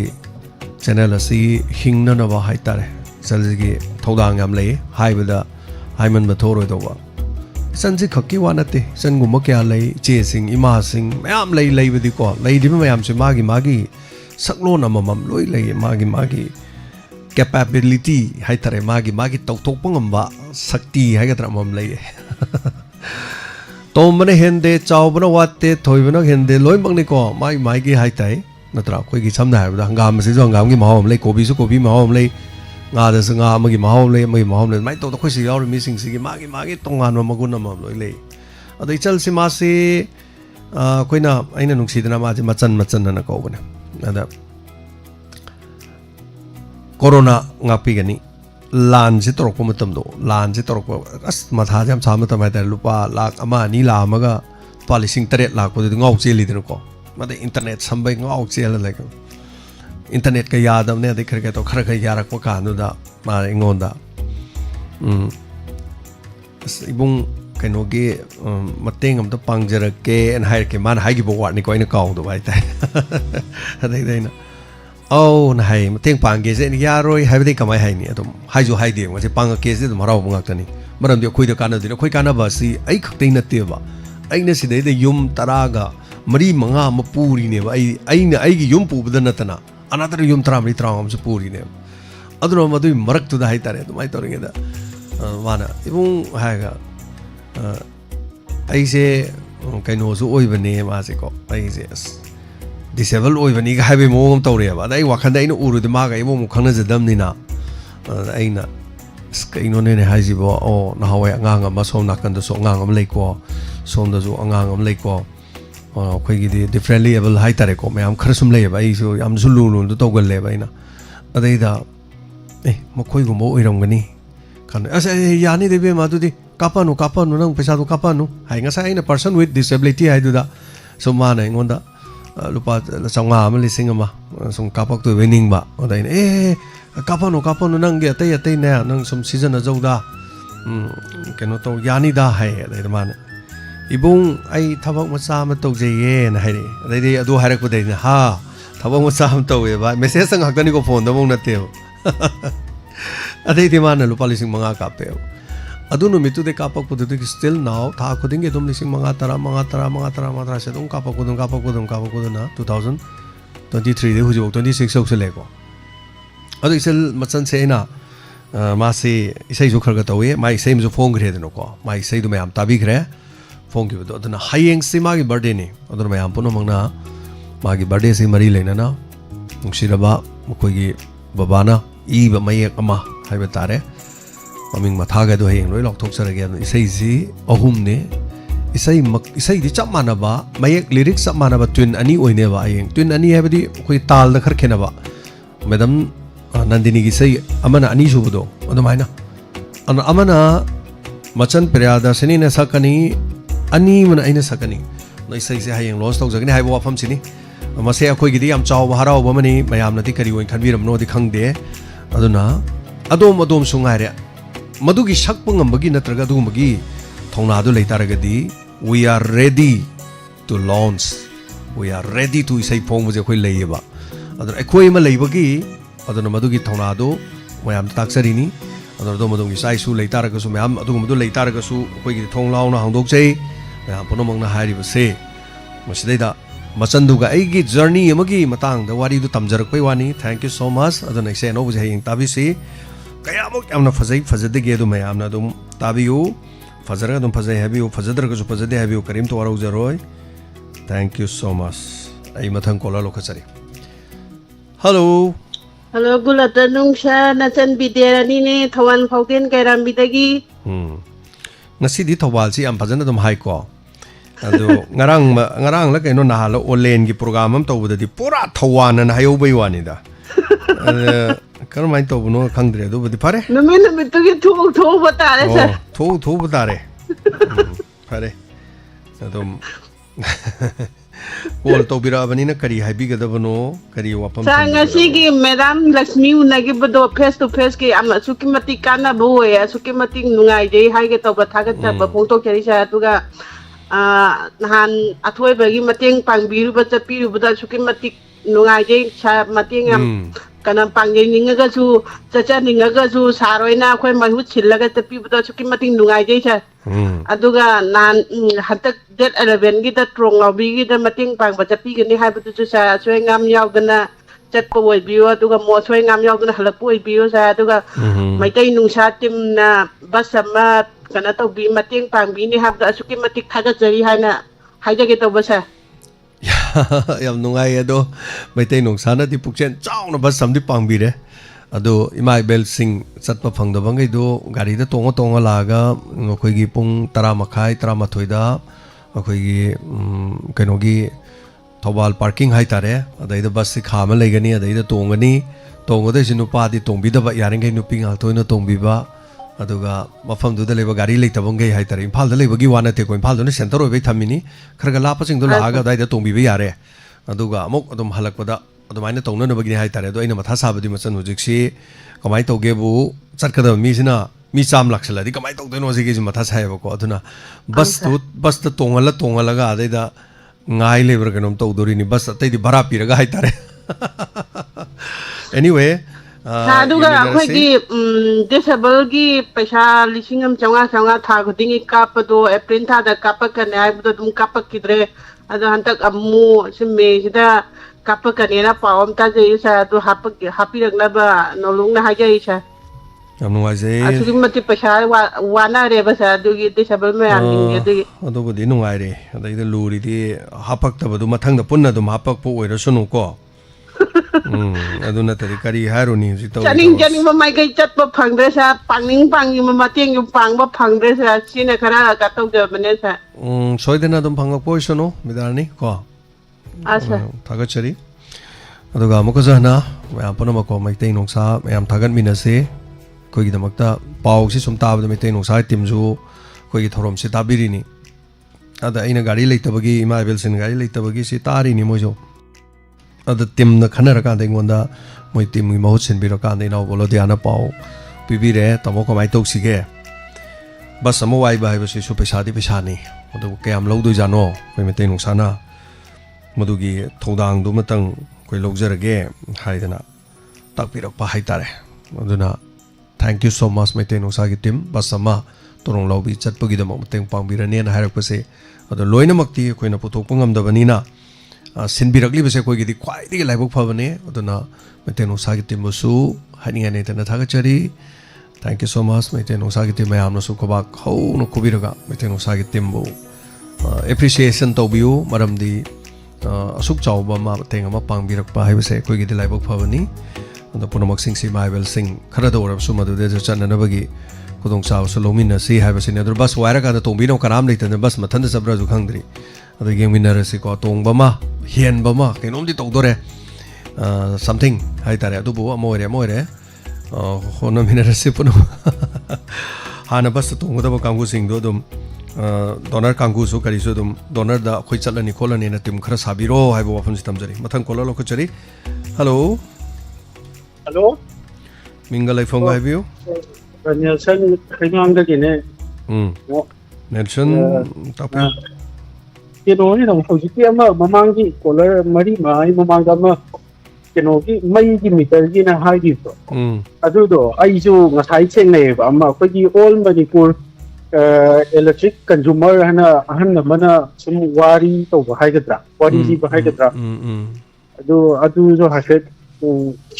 thengna ba aisi jo adu ga makha da comment ama jo yawba comment the electricity act 2006 anama 2003 anama yaweba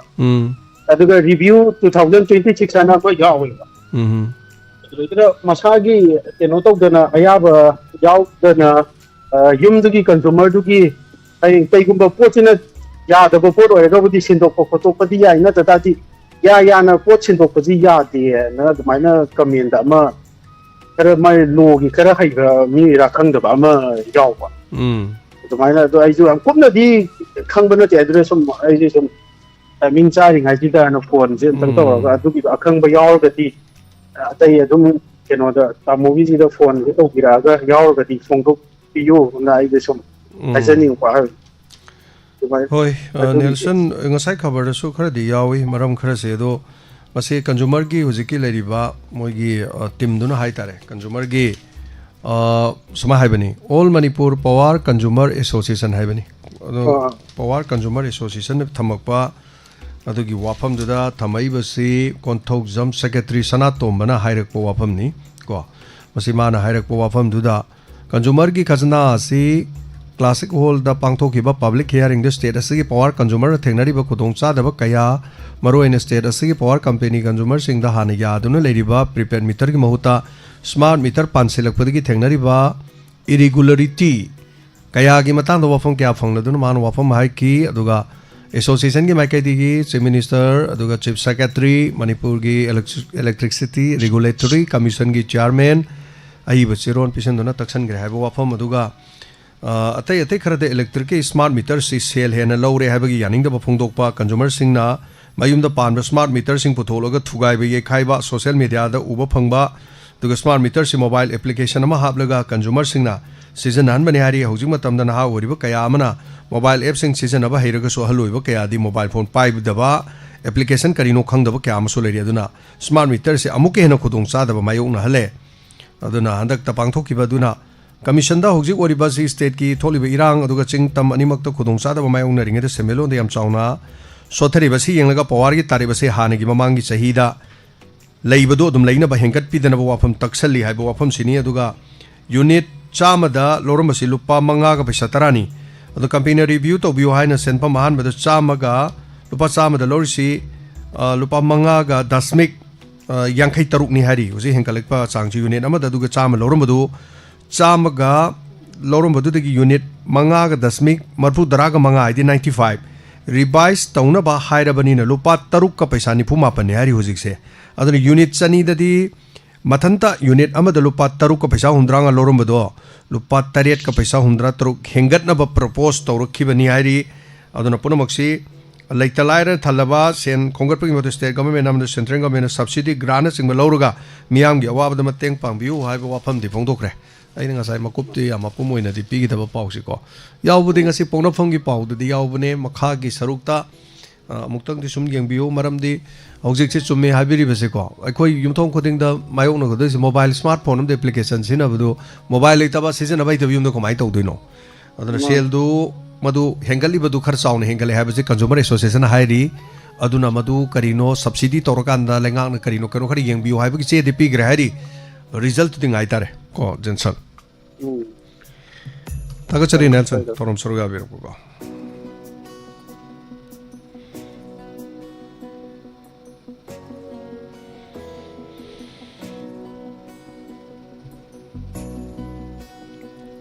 mioi taraga ni thoina hoji pawda call to bire torom asida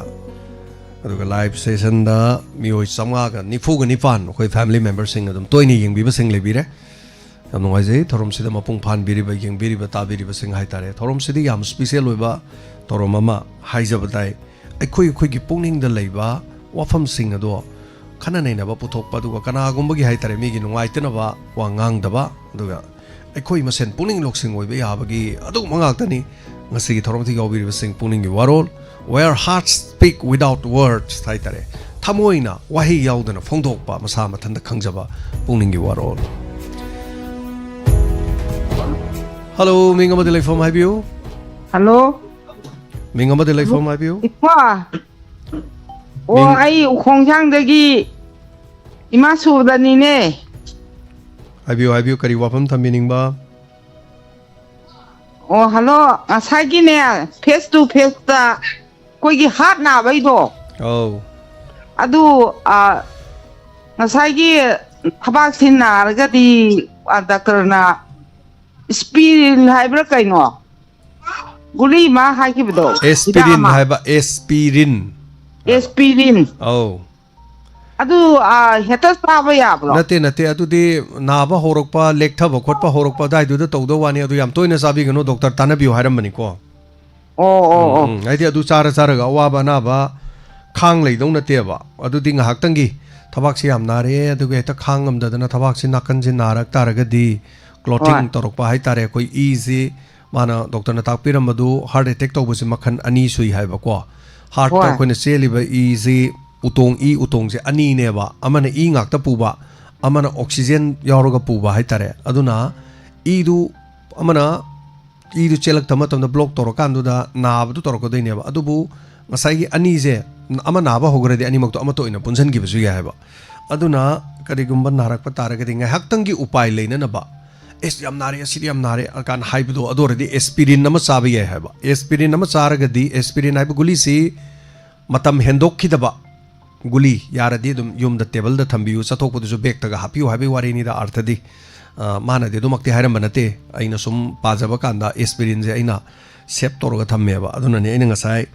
aspirin nataba guli ani jo aina haijari do guli ahumak tu dum hafer mana ba ngaktani aduga haribasi cholesterol wanga kan da thueba aduna cholesterol wangan ganu haise heart attack si karma kan da tawge haiba da cholesterol wangma mi da tawgal leba adordi cholesterol ju wanghan da ma ta kangasi cholesterol wange no hore ne ta heart attack tawne habi walaite cholesterol sum wanga ga leiraba mi chahi manga da gi na taruk tare nipan bok ju dum wang leiraba mi do heart attack to bi chang se am wange adurga di naha sing na tuminge de si tuminge de leite ga haisi adum stroke tok sandone cardiac arrest haisi ga aduna ngasai heart attack haiduga ani du khenai ga ngasai doctor na tak piramido aduna guli du di khutakta ngahak tang gi chaw haibo ani aduna maduna thabak na ba khuding gi chaw haibo din natte hai tare ko hoi adu khangje ni bode ima hanga ko ni da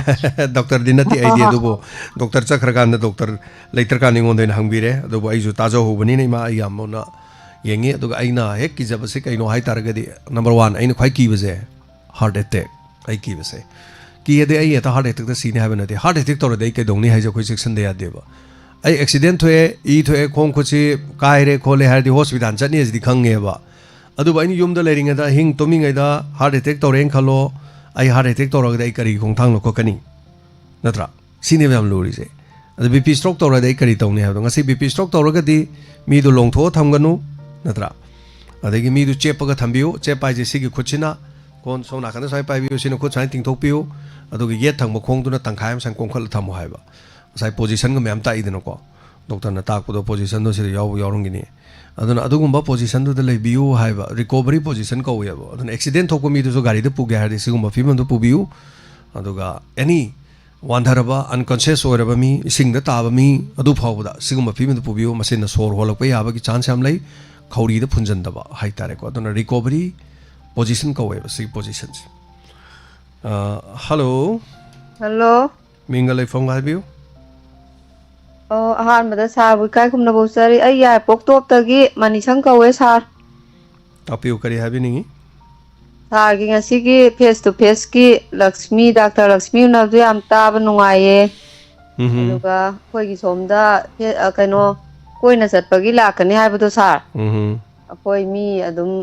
ꯈꯔ ꯊꯤꯖꯔꯦ ꯊꯧꯔꯥꯡ ꯇꯧꯔ ꯂꯩꯖꯔꯦ ꯑꯩꯈꯣই donor ꯌꯥꯎꯕ ꯃꯌꯥꯝ ꯑꯃ ꯂꯩꯌꯦꯕ ꯑꯗꯨ ꯈꯣꯝꯖꯤꯟꯖꯔꯦ ꯁꯥꯔ ꯑꯗꯨꯁꯨ ꯌꯥꯝ ꯇꯥꯕꯗ ꯌꯥꯝ ꯅꯨꯡꯉꯥꯏꯖꯩ ꯍꯥꯏꯅ ꯁꯨꯝ ꯇꯧꯔꯛꯄꯅꯤ ꯁꯥꯔ ꯀꯨꯏꯔꯦꯗ ꯐꯣꯟꯒ ꯇꯧꯕ ꯀꯩꯅꯣ ꯇꯧꯗꯕ ꯐꯣꯟ ꯇꯧꯕꯁꯦ ꯑꯩ ꯀꯌꯥꯁꯨ ꯇꯧꯗ꯭ꯔꯦ ꯍꯟꯗꯛꯁꯦ ꯑꯩꯈꯣꯏ ꯏꯃꯥ ꯂꯩꯇꯕꯒꯤ ꯈꯔ ꯀꯩꯗꯧꯕꯗꯨꯗ ꯑꯃꯨꯛ ꯂꯦꯞꯄꯨꯔꯕꯅꯦ ꯑꯗꯣ ꯁꯨꯝ ꯉꯁꯤꯗꯤ ꯅꯝꯕ ꯌꯦꯡꯒꯦ ꯇꯧꯕ ꯉꯁꯥꯏꯗꯩ ꯅꯝꯕꯅꯦ ꯍꯧꯖꯤꯛꯇꯪ ꯐꯪꯉꯤ ꯁꯥꯔ ꯍꯣꯏ ꯍꯣꯏ ꯌꯥꯝ ꯅꯨꯡꯉꯥꯏ ꯁꯥꯔ ꯊꯝꯖꯔꯒꯦ ꯁꯤꯇꯪ ꯍꯥꯏꯖ ꯍꯣꯏ ꯍꯣꯏ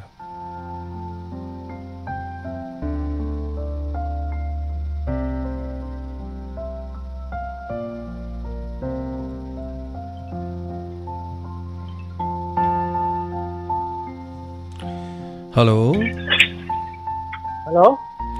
Ming amade leifam haibiu. Sarai tarang pat mani lekai degi basunta ne pra. Za basanta haibiu. Sa ngasigi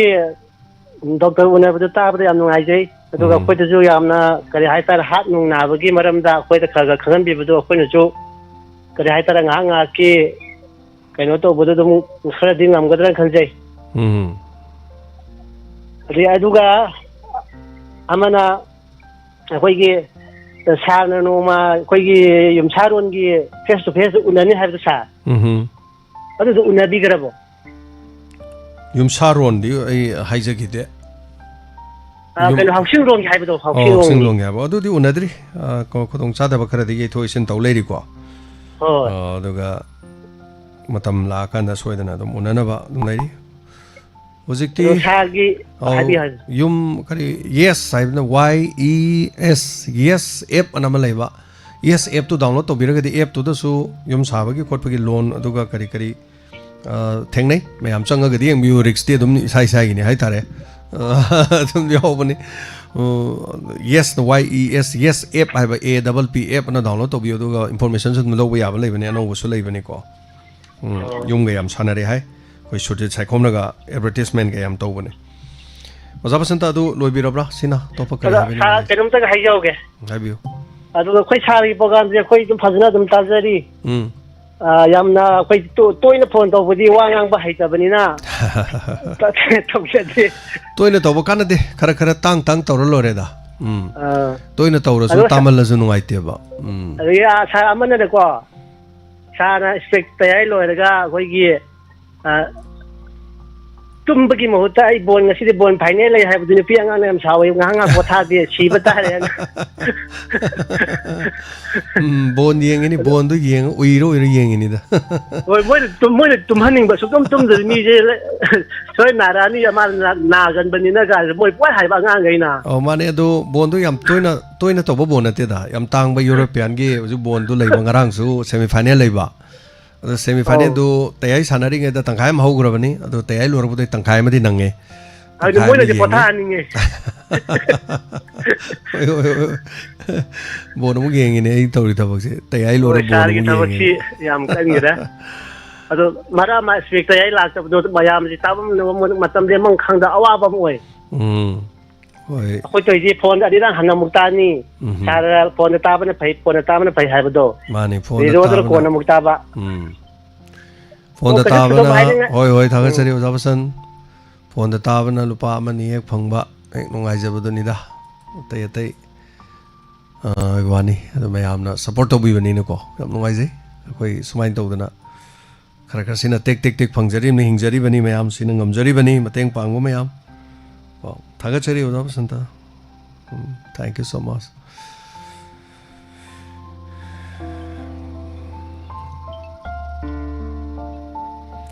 hello ꯃꯤꯡ ꯑꯃꯗ ꯂꯩꯐꯝ ꯍꯥꯏꯕꯤꯌꯨ ꯃꯣꯏ ꯀꯩꯅꯣꯗꯒꯤꯅꯦ ꯂꯩꯔꯣꯡꯊꯦꯟꯗꯒꯤ ꯏꯃꯥ ꯕꯤꯅꯣꯗꯤꯅꯤꯅꯦ ꯇꯥꯛꯄꯤꯌꯨ ꯀꯩꯅꯣꯝꯇ ꯁꯨꯝ ꯀꯩꯅꯣ ꯀꯝꯄ꯭ꯂꯦꯟ ꯍꯥꯏꯒꯗ꯭ꯔꯥ ꯀꯩꯅꯣꯝꯇ ꯍꯥꯏꯒꯦ ꯇꯧꯕꯅꯤ ꯍꯥꯏꯕꯤꯔꯣ ꯏꯃꯥ ꯋꯥꯐꯝ ꯍꯥꯏꯕꯤꯔꯣ ꯃꯇꯝ ꯂꯣꯏꯁꯤꯜꯂꯦ ꯀꯩꯅꯣꯒꯤ ꯏꯁꯄꯤꯀꯔ ꯇꯥꯌꯔ ꯅꯨꯡꯉꯥꯏꯅꯒ ꯇꯥꯔꯤꯀꯥꯟꯗ ꯍꯦꯛ ꯃꯨꯠꯄꯗ ꯐꯣꯟ ꯍꯦꯛ ꯇꯧꯖꯔꯛꯏꯗꯣ ꯏꯃꯥꯅꯦ ꯑꯗꯣ ꯅꯣꯡꯃꯗꯤ ꯄꯥꯏꯕꯤꯔꯛꯈ꯭ꯔꯦ ꯏꯕꯨꯡꯉꯣꯅ ꯑꯗꯣ ꯄꯥꯏꯔꯛꯄꯒ ꯁꯦꯝꯖꯔꯛꯀꯦ ꯏꯃꯥ ꯀꯔꯤ ꯂꯝꯅꯣ ꯂꯩꯔꯣꯡꯊꯦꯟꯅꯤꯅ ꯍꯥꯏꯕꯗꯨꯗ ꯑꯗꯨꯝ ꯍꯥꯏꯔꯛꯄꯒ ꯑꯗꯨꯝ ꯁꯦꯝꯕꯤꯔꯛꯑꯦ ꯌꯥꯝ ꯅꯨꯡꯉꯥꯏꯈꯔꯦ ꯑꯗꯨ ꯃꯇꯨꯡꯗ ꯃꯤꯁ ꯀꯣꯜ ꯑꯃꯨꯛ ꯑꯣꯏꯅꯅꯦ ꯇꯧꯕꯗꯗꯤ ꯄꯥꯏꯔꯛꯈꯤꯗ꯭ꯔꯦꯕ ꯃꯇꯨꯡꯗꯗꯤ ꯄꯥꯏꯔꯛꯈꯤꯗ꯭ꯔꯦ ꯑꯗꯨ ꯇꯌꯥꯏ ꯁꯥꯟꯅꯔꯤꯉꯩꯗꯗꯤ ꯄꯥꯏꯔꯛꯑꯣꯏꯕ ꯑꯗꯨ ꯃꯇꯝꯗꯣ ꯇꯌꯥꯏ ꯁꯥꯟꯅꯔꯤꯕ ꯃꯇꯝꯅꯦꯕꯀோ ꯍꯣꯏ ꯍꯣꯏ ꯍꯣꯏ ꯑꯗꯣ ꯃꯇꯝ ꯍꯥꯏꯇꯥꯔꯦ ꯑꯗꯨ ꯅꯝꯕꯔ ꯑꯃ ꯑꯩꯈꯣꯏ ꯑꯗꯨꯝ ꯄꯤꯖꯔꯛꯀꯦ ꯑꯩꯈꯣꯏ ꯅꯠꯇꯕ ꯅꯝꯕꯔ ꯑꯃ ꯀꯣ ꯑꯩꯗꯤ ꯁꯣꯝꯗ ꯇꯌꯥꯏꯗꯣ ꯀꯞ ꯂꯥꯎ ꯂꯩꯔꯒ ꯑꯗꯨ ꯄꯥꯏ ꯂꯩꯔꯗꯤ ꯀꯃꯥꯏꯅ ꯑꯩꯗꯤ ꯐꯣꯟꯗꯨꯗ ꯍꯜꯂꯣꯅ ꯋꯥꯔꯤꯗꯣ ꯑꯃꯨꯛ ꯍꯣꯔꯦꯟ ꯇꯌꯥꯏꯗ ꯂꯣꯏ ꯌꯥꯎꯔꯛꯑꯅꯦꯕ ꯑꯗꯨ ꯑꯩꯉꯣꯟꯗ ꯍꯥꯏꯕ ꯌꯥꯕ ꯑꯃꯗꯤ ꯂꯩ ꯀꯔꯤꯅꯣ ꯍꯥꯏ ꯀꯥꯟꯗ ꯑꯩꯒꯤ ꯅꯝꯕꯔꯗꯨꯗ ꯅꯨꯡꯉꯥꯏꯅ ꯇꯥꯔꯤꯉꯩꯗꯨꯗ ꯃꯨꯠꯈ꯭ꯔꯒꯗꯤ ꯃꯤꯁ ꯀꯣꯜ ꯑꯣꯏꯅ ꯄꯤꯠ ꯄꯤꯠ ꯑꯣꯏꯅ ꯄꯤꯕꯤꯌꯣꯕ ꯑꯅꯤꯔꯛ ꯑꯍꯨꯝꯂꯛ ꯐꯠ ꯔꯤꯡ ꯍꯦꯛ ꯆꯠꯄ ꯊꯣꯛꯑꯦ ꯃꯨꯠꯊꯠꯄ ꯑꯗꯒꯤ ꯑꯃꯨꯛ ꯔꯤꯡ ꯍꯦꯛ ꯆꯠꯄ ꯐꯠ ꯃꯨꯠꯊꯠꯄ ꯔꯤꯡ ꯍꯦꯛ ꯆꯠꯄ ꯐꯠ ꯃꯨꯠꯊꯠꯄ ꯑꯅꯤꯔꯛ ꯑꯍꯨꯝꯂꯛ ꯁꯨꯔꯕ ꯑꯗ ꯑꯩꯅ ꯈꯪꯉꯅꯦꯕ ꯑꯣ ꯇꯧꯔꯦꯗꯅ ꯁꯤ ꯈꯪꯉꯅꯦꯕ ꯑꯗꯩꯗꯤ ꯑꯩꯅ ꯁꯣꯝꯗ ꯇꯌꯥꯏ ꯁꯥꯟꯅꯔꯁꯨ ꯑꯩ ꯐꯣꯟ ꯇꯧꯔꯔꯣꯏꯕ ꯑꯩꯅ ꯔꯦꯗꯤꯑꯣ ꯃꯨꯠꯂꯦꯅ ꯁꯣꯝꯗ ꯃꯦꯁꯦꯖ ꯊꯥꯈꯤꯗꯣꯏꯅꯦꯕ ꯀꯣ ꯑꯣ ꯑꯗꯨꯃꯥꯏꯅ ꯍꯦꯛꯇ ꯇꯧꯕꯤꯔꯣ ꯏꯃꯥ ꯀꯣ ꯑꯗꯨꯒ ꯀꯩꯅꯣꯝꯇꯒ ꯍꯥꯏꯖꯒꯦ ꯀꯩꯅꯣ ꯑꯩꯈꯣꯏꯒꯤ ꯏꯁꯄꯤꯀꯔ ꯇꯥꯌꯔ ꯂꯣꯏꯔꯒꯅꯦ ꯑꯩꯈꯣꯏꯒꯤ ꯀꯂꯥꯀꯥꯔꯗꯣ ꯑꯗꯨꯝ ꯂꯥꯎꯊꯣꯛꯇꯕꯤꯗ ꯏꯁꯩ ꯌꯥꯝ ꯅꯨꯡꯉꯥꯏꯕ ꯅꯨꯡꯗꯥꯡꯒꯤꯅ ꯏꯕꯨꯡꯉꯣꯅ ꯁꯛꯄ ꯇꯥꯔꯦ ꯑꯗꯩ ꯑꯌꯨꯛꯀꯤꯅ ꯀꯩꯅꯣꯒꯤ ꯍꯟꯖꯟꯕ ꯇꯥꯡꯀꯛꯀꯤꯗꯨꯅ ꯏꯕꯨꯡꯉꯣꯅ ꯁꯛꯄ ꯇꯥꯔꯦ ꯑꯌꯨꯛꯀꯤ ꯅꯨꯡꯗꯥꯡ ꯑꯊꯦꯡꯕꯒꯤ ꯍꯥꯏꯇꯥꯔꯦ ꯅꯣꯡꯉꯥꯜꯂ ꯇꯧꯕꯗꯣ ꯑꯗꯨꯗꯅ ꯁꯨꯝ ꯏꯁꯩ ꯅꯨꯡꯉꯥꯏꯕꯗꯤ ꯊꯥꯕꯤꯔꯛꯑꯦ ꯑꯗꯨꯏꯗ ꯁꯨꯝ ꯑꯩꯅ ꯍꯥꯏꯖꯅꯤꯡꯕꯅ ꯑꯔꯤꯕ ꯑꯩꯈꯣꯏꯒꯤ ꯄꯍꯥꯔꯤꯅ ꯁꯛꯄ ꯇꯣꯝꯕꯤꯁꯅꯥꯅ ꯁꯛꯄ ꯑꯗꯨꯝꯕ ꯈꯔ ꯊꯥꯕꯤꯔꯛꯄ ꯌꯥꯒꯗ꯭ꯔꯣ ꯑꯍꯤꯡꯗꯔꯣ ꯑꯌꯨꯛꯇꯔꯣ ꯀꯩꯅꯣꯒꯤ ꯑꯍꯤꯡꯒꯤ ꯍꯜꯂꯛꯑꯒ ꯅꯣꯡꯉꯥꯜꯂꯒ ꯑꯌꯨꯛ ꯄꯨꯡ 9:30 ꯇꯧꯕꯗꯣ ꯑꯌꯨꯛꯇ ꯍꯥꯏꯔ ꯂꯣꯏꯔꯦ ꯃꯥ ꯀꯣꯛ ꯁꯝꯃꯒ ꯍꯣꯏ ꯑꯌꯨꯛꯇ ꯍꯣꯏ ꯑꯌꯨꯛꯇ ꯇꯧꯕꯗꯣ ꯑꯣ ꯑꯌꯨꯛꯇꯁꯨ ꯑꯔꯤꯕ ꯈꯔ ꯇꯥꯅꯤꯡꯉꯦ ꯍꯥꯏꯕꯩ ꯋꯥꯅꯤ ꯍꯣꯏ ꯑꯌꯨꯛꯇ ꯈꯔ ꯑꯔꯤꯕ ꯇꯥꯅꯤꯡꯉꯦ ꯍꯥꯏꯕ ꯐꯅꯤ ꯌꯥꯎꯍꯟꯖꯔꯛꯀꯦ ꯍꯣꯏ ꯑꯗꯨ ꯑꯗꯨꯝꯇꯪ ꯍꯥꯏꯖꯅꯤꯡ ꯇꯧꯕꯅꯦꯕꯣ ꯑꯣ ꯊꯝꯖꯔꯒꯦ ꯐꯅꯤ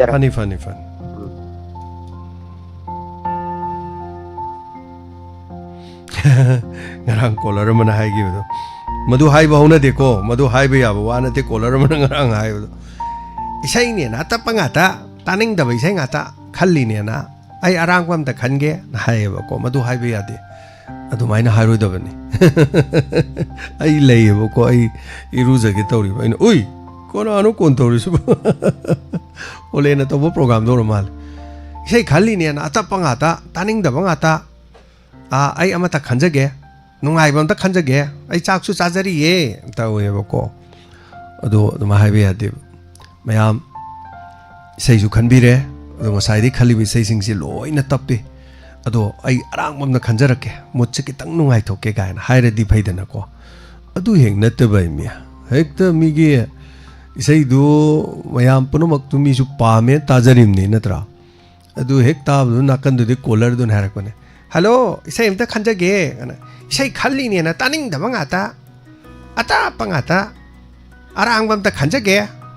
ꯑꯩ ꯆꯥꯛꯁꯨ ꯆꯥꯖꯔꯤꯌꯦ ꯇꯧꯋꯦꯕ ꯑꯩ ꯅꯣꯛꯄꯁꯦ ꯏꯔꯣꯖꯕ ꯑꯃ ꯑꯗꯨꯃꯥꯏꯅ ꯍꯥꯏꯕ ꯌꯥꯗꯦꯀꯣ ꯍꯌꯦꯡꯒꯩ ꯑꯗ ꯑꯩꯈꯣꯏ ꯑꯣꯂꯦꯟꯅ ꯑꯗꯨꯝ ꯐꯥꯒꯤ ꯇꯥꯊꯣꯛꯑ ꯂꯩꯌꯦꯕꯗ ꯑꯩꯅ ꯑꯣꯂꯦꯟꯗ ꯃꯦꯁꯦꯖ ꯊꯥꯏ ꯁꯣꯝꯅ ꯈꯟꯕꯤꯔꯤꯕ ꯑꯔꯥꯡꯕꯗꯨꯁꯨ ꯃꯤꯅ ꯇꯥꯅꯤꯡꯗꯦ ꯍꯥꯏꯔꯗꯤ ꯀꯃꯥꯏꯅ ꯇꯧꯅꯤ ꯚꯥꯞꯄꯨꯗꯤ ꯑꯣꯏꯗ ꯇꯧꯔꯤꯅꯤꯗ ꯑꯩꯈꯣꯏꯒꯤ ꯁꯨꯃꯥꯏꯅ ꯇꯧꯕꯁꯦ ꯄꯨꯛꯆꯦꯜ ꯏꯆꯝ ꯆꯝꯕꯁꯦ ꯑꯗꯨꯝ ꯑꯣꯏꯒꯜꯂꯦ ꯑꯗꯨꯒ ꯁꯥꯎꯕ ꯍꯥꯏꯁꯦ ꯑꯩꯈꯣꯏ ꯁꯥꯎꯕ ꯍꯥꯏꯕ ꯋꯥꯍꯩꯁꯦ ꯂꯩꯇꯕ ꯌꯥꯗꯦꯕ साउबा हाइजे थीना ngang ga साउबा दगी चुमनो वारोबगी साउबा हाइबा मा वारोरगा साउदना लेबदा दुदि फत्ते नुंगचिकनरगा लेबदो मीना ngang साउर खुमद्रिने लेबदा दुदि फत्ते साउरगा दोंदों ngang थोकबदो साउबा हाइजे असोइबा ताकपनेबा असोइबा ताकपदो माना साउरिङै दुदा नो फेट तौरगा होय होय ना दुम ताथोकपियो मा साउबदो एक फगरदाउन फजना Meena साउरिङै दुदने मचिन्दो gang toro khum leiraba saurumba midu amuken sauwe neba adu apai pona tharkaneba adun masi ju para oi phag bi gadamni una sauba je leitaba yade sauba ai je soiba tai ni soiba tak pa ai je mai phanamne aduga sauba ai je soire khanga sauramne as kai no me se thamme do dai do mai thammam da bai saurai neba thammam madi saurong gadro sauram moeba aduna sauba se leiba su phai sauba leitaba se sungai yade sauba se lai gadamni but yam thuna saubase yam thuna su phabane aduga yamna kaiba yadaba yam aran ba yam chakandaba yam sam oigan bane ses wa haijalor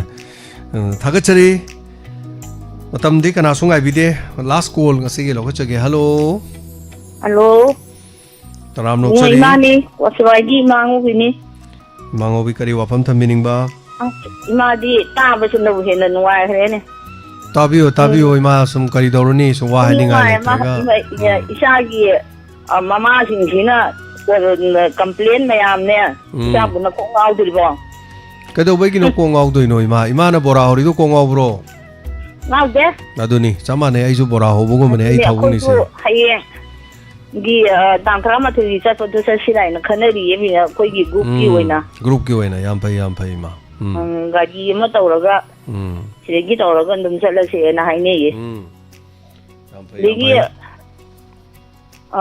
kona ai di phone taw si kaya su kanu taw di na ne sum tam de sum nuwa yam toin taw bi ganu ima ango bi dum phaure adum puning maron da dum yaw ba du oire ima su ko ai na tan na sum taw di hai tam chak wai ba taba ne nungai bani ma ado phone se taba nungai na loi sum taba nungai loi lai thokradi phone mu torok tradi adune ma kam ki tawge na tawrei ni aduna hafta amagi manungda ko amomo hafta ani manungda tawbiyo yam toin hek tawru noi ma adigi aina amdawam tanga hayoge mo kolan sinje yam tabiyo yam tabiyo hay bedine ko chana hay ba adu tawni da adu tawbira kanu adu tawru da adu taw phone da thangdo piyo hay so dan taw kunde kuning taw mo so kai do iba no kan ta akhoi ataba akhoi di kai hay ni chor phule yam wai ba ai ne ai bu khum ya dan taw su na ai haijada tani mi khodi ma loina haibo ide ma ko phana khandok si ma positive oi thok si positive haije aina ne ma positive oi si na haije ma kai su kai bo leite chume phone toroga khumningdogum dei phamung dagi tummaga khumakpo phamung dei tummaga sei salakpo mayam yauri bani mayam se loi khangi mayam se khanga jane ado nungai taba du loi khange ba ko ado ama boire fajan ba so khoi khut lei ko duga ngapi ba so khoi khut lei ngapi na bo hona bada engon da senting de natra soire ma soire bro ngapi re har to loi re gaino se sa da po ma so ni yarong po ma so na te kai do ru ne ge aduna be polite and be positive haiduni ma aduna ngang ba yade thagachari tam haijarak sani ado khoina khara aina khara dum tairap yerap hairi se gyan tarak namne akoi ju hiram khudi mo to loina master na te dai ma aina haita basu aina khangda basu myam leidoi ni mioi ba haibani aduna mioi badi tambagi loiba nai de aduga aina haijaning badi phaneyam tamasu phaneyam na haitra ju ko sunglan landra lore soire da na thong no thok pira lore kari do bugi ke do wajaru ne ge sina siya ponte competition ju na te ke no gold medal su hung na ba adu da na to do su leite kem te hek leite se aduna phana ita kan se be polite and be positive bhajine sumai to da wana da mateng pang ga le minasi nungsi sana na le minasi sidagi hen ba kari mata leite so mateng pang birak ko da Laisram Devendra Kuman Pachom Tronglobi Pangbirakpa Nauksa Konjengbam Pachani Pangbirakpa Tronglobi ki donor ki susani pokat pire PIS Pabung Subol Pasanga Tronglobi Pibirakpa Kamala Devi Singjamail Pachani Pibirakpa Maharabi Dagi Ibe Chaubi Toksom Lupachama Pibirakpa Face to face ki uja jenta lupachani Pibirenga si Dr. Unabadugi Damota Suthagachari अदुगा साइटोनगी Maibam बिना लुपा चामा नांगमैरा पमचंद्रजिनी लुपा चौहुम नोंथोंबम सोबिता लुपा चामा मैत्रम दीप कैना हाइदुरा पचामा देव कैना अदुगा Ningthoujam Ibomcha face to face की दमक लुपा संवाज इबोमचा नते सी मथक the फजन इबनी NG मेमचा ना अदुगा NG मेमचा लुपा चंगा पिबिरकपनी अदुगा नावरेम बिलासिनी क्वासिफाई लुपा चनी कक मयाई इमा लंदोनी लुपा चनी साइतोनी इमा बसंती लुपा चनी रेणुका ठोकसोम लुपा चनी कियाम चाउबा लेमा लुपा चोम पिबिरे हई लेकन बगी हाइबा तारे सिगी खरा पिबिरकपनी ओजा ब्रजा मोहन फोन लोइग्रे हुजिक मतम लोइरे फोन थोरम ताबिरदि यम नुंगाइदौनी आई ngasiगी कॉल अरोइबो ओइरे ना हाइग्रबने अदुना मोहन कॉल तोरबै कानद्रे फंगरोइबा ngasiगी मतम जे ऑलमोस्ट लोइरबने अदुना हुजिक लोइसलकपदा अखोइ मयाम खोबा हौना खुमिनगदबा वाफम अमदि अमकसु हना हाइजरी थैंक यू सो मच मैथै नोसा न बस अम वायरगा इम्फाल की थौबाल पार्किंग दा थमगदौरेबा अदुना अहान अहान तोंबिरो तोंबना ngौदबंगैदि कोई चोरचापुर की बस तो विंगर करी तोंगसी चलसी नुमित तारोय चलूरग मोइरांग कोइरो लोरे मोइरांग चतपबु हजिक चोरचानपुर चतपसु नते चोरचानपुर पुंग अमा मखाई खक्तनी अनि मोइरांग चतपदु पुंग अमदै यौई अदुना पुंग अमा मखाई की लंबी खक्तनी चलूरनी हाई लेकलनी नुमित ताद्रिंगे दा यौरखनी अखोई पिकनिक चतप नते अदुना मयामना खंबिरनी मफम अदुदा चतपिरकांदा अखोई अवाब फोंदोलुबगी हाइबा तारे को ngahakthani satkadabase aduna haribatuda maitai noksana bus ama thambirani maitai noksagi damak auba khoba matang khobirasi aduna bus ama waiba dulu palising 10000 adum change aduna isi lamna tamgi bani nai tare aduna thank you so much maitai noksa mateng pangbirapagi dami naw bolo diana mokoi team koi member na call tobire ai matha sa som leiramani gari su leite ama su leite na do याम नुंगाइबदि कक्सिंग लोंग किसु कक्सिंग के तोंगानबा गाड़ी वाइजरे हाय वबगाई रोंग किसु वबगाई गाड़ी वाइजरे हायबा पाउसु खरा ताजरे अतै अतै किसु मोइ कार अमनी अदगी मैजिक कुम करिगुम ऑटो गुम वाइने हायबा तानारे इमा लोइदांग होइसु करि केनो गाड़ी वाइने हायबा तारे वाइ गिबसिंग तो दुम वाइबिरो लागिबसिंग तो दुम लाबिरो अदुगा नुपा सिंग गाड़ी लेबंगे दु शेयर खर तौबिरो गाड़ी लेबंगे खरा पुथोपिरो बस अमदि खामनी मी यावगेरे यावरे न थौदि थौरनी तोंगनी अखोइजि बस तोंगोय अखोइ पुनमक्तुगी लमजिंग लमताक चनबा दुम लेजगे मनिंग द ममांग द लेजगे लगा काबिरनो तांग तरामा थोइ का लेकर तमदो खोइ ओने सदमिनोरसी खोइ मेंबर किसु ओइबनिना हाइबो वाफमसि थमजर कांदा ngasi दमक्तदि मतांग सिदा पुंगनिंग वारोल थोरम लुसनबगी पुंगफम योक्सिनजरे अदो ngasi लिली ड्रिंकिंग वाटर नसु मतेंग पांगबिकिबा थागचरि डॉक्टर उनाबु मतमदा thank you so much doctor लापिबदसु मतेंग पांगबिरगलिबसिंग हाइनिंग लेतेना थागचरि वेना प्रोग्राम अमा सिनबदा सेल चंगी मदुगिदमक मैनेजमेंट तौबगिदमक तेंबा पिरकपौजा जेंटा एनजीमेमसा थैंक यू सो मच आना थागचरि ngasigidamoktadi पुनिंग वारोल थोरम मतंग सिदा लोसिनजरे पुनमपु जेम्स हाइगुरजमना थोरम लोसिनजबगी आयाबदो लोगजरी खुरुमजरी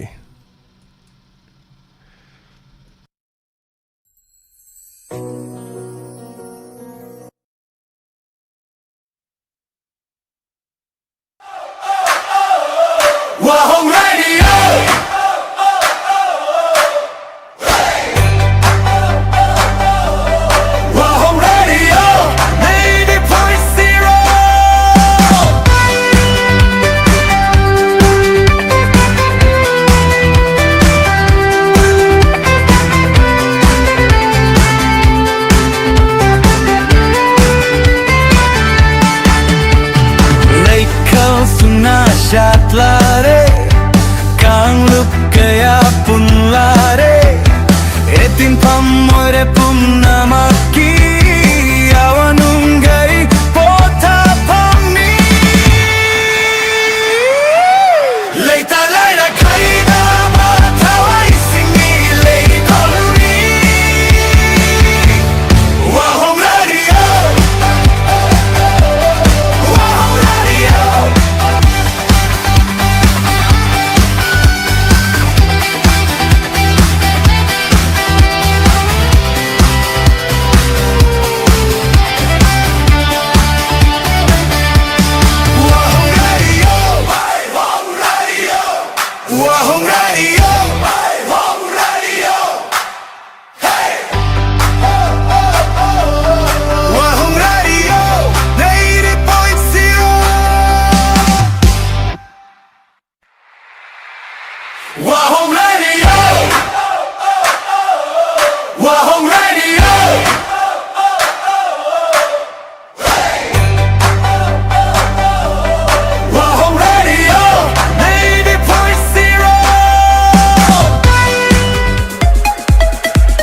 अहांग फम खर कौजरी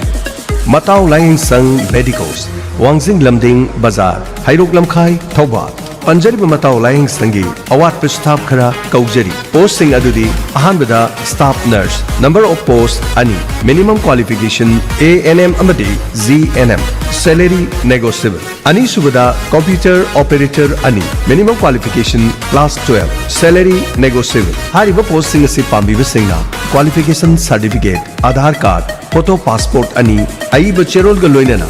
अप्रैल की तांग कुंथ्रा नुमिदांग वायरम पुंग मंगा फावबगी मनुंगदा थाजिनबिरो हेना अकुपा मरोल की धमाक लाइन संग हॉस्पिटल द लाकपियो नत्रगा कॉल तोबिरो 70053767331 अमुकना 70053767331 खंगन जरीबा मैनेजिंग डायरेक्टर मताव लाइन संग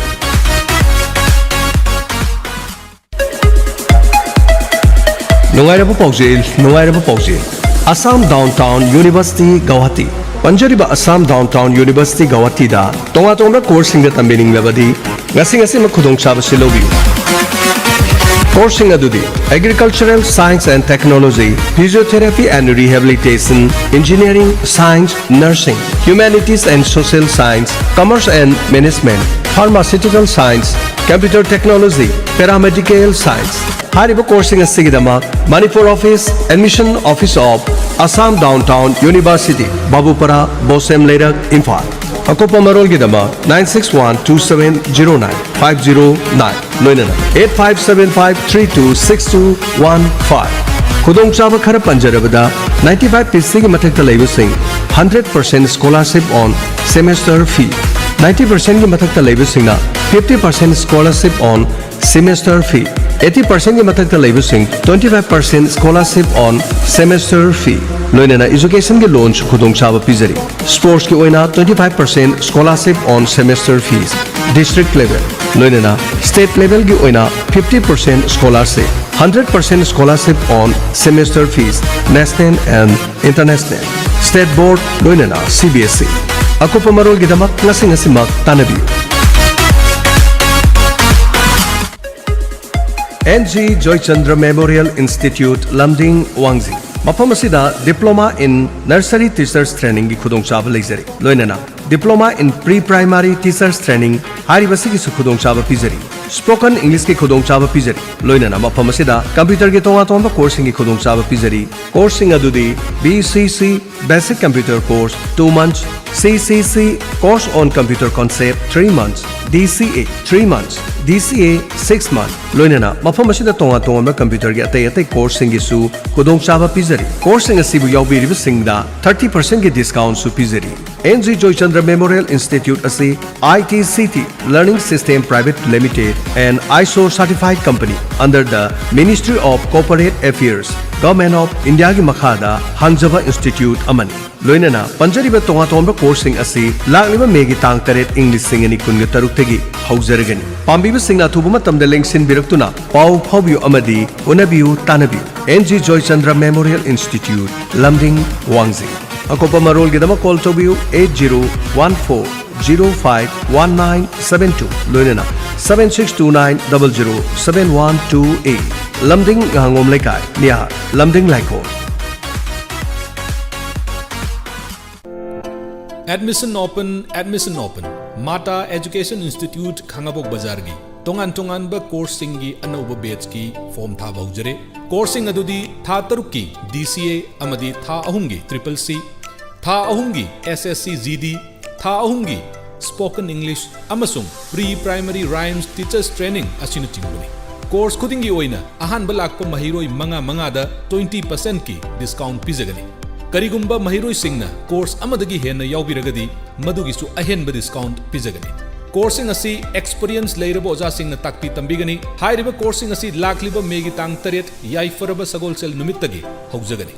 ngasi maktanabiyu Mata Education Institutes Khangabok Bazar he nakup marol gidamak 7629938551 natraga 8131069576 da call tobiyu kaubiraganu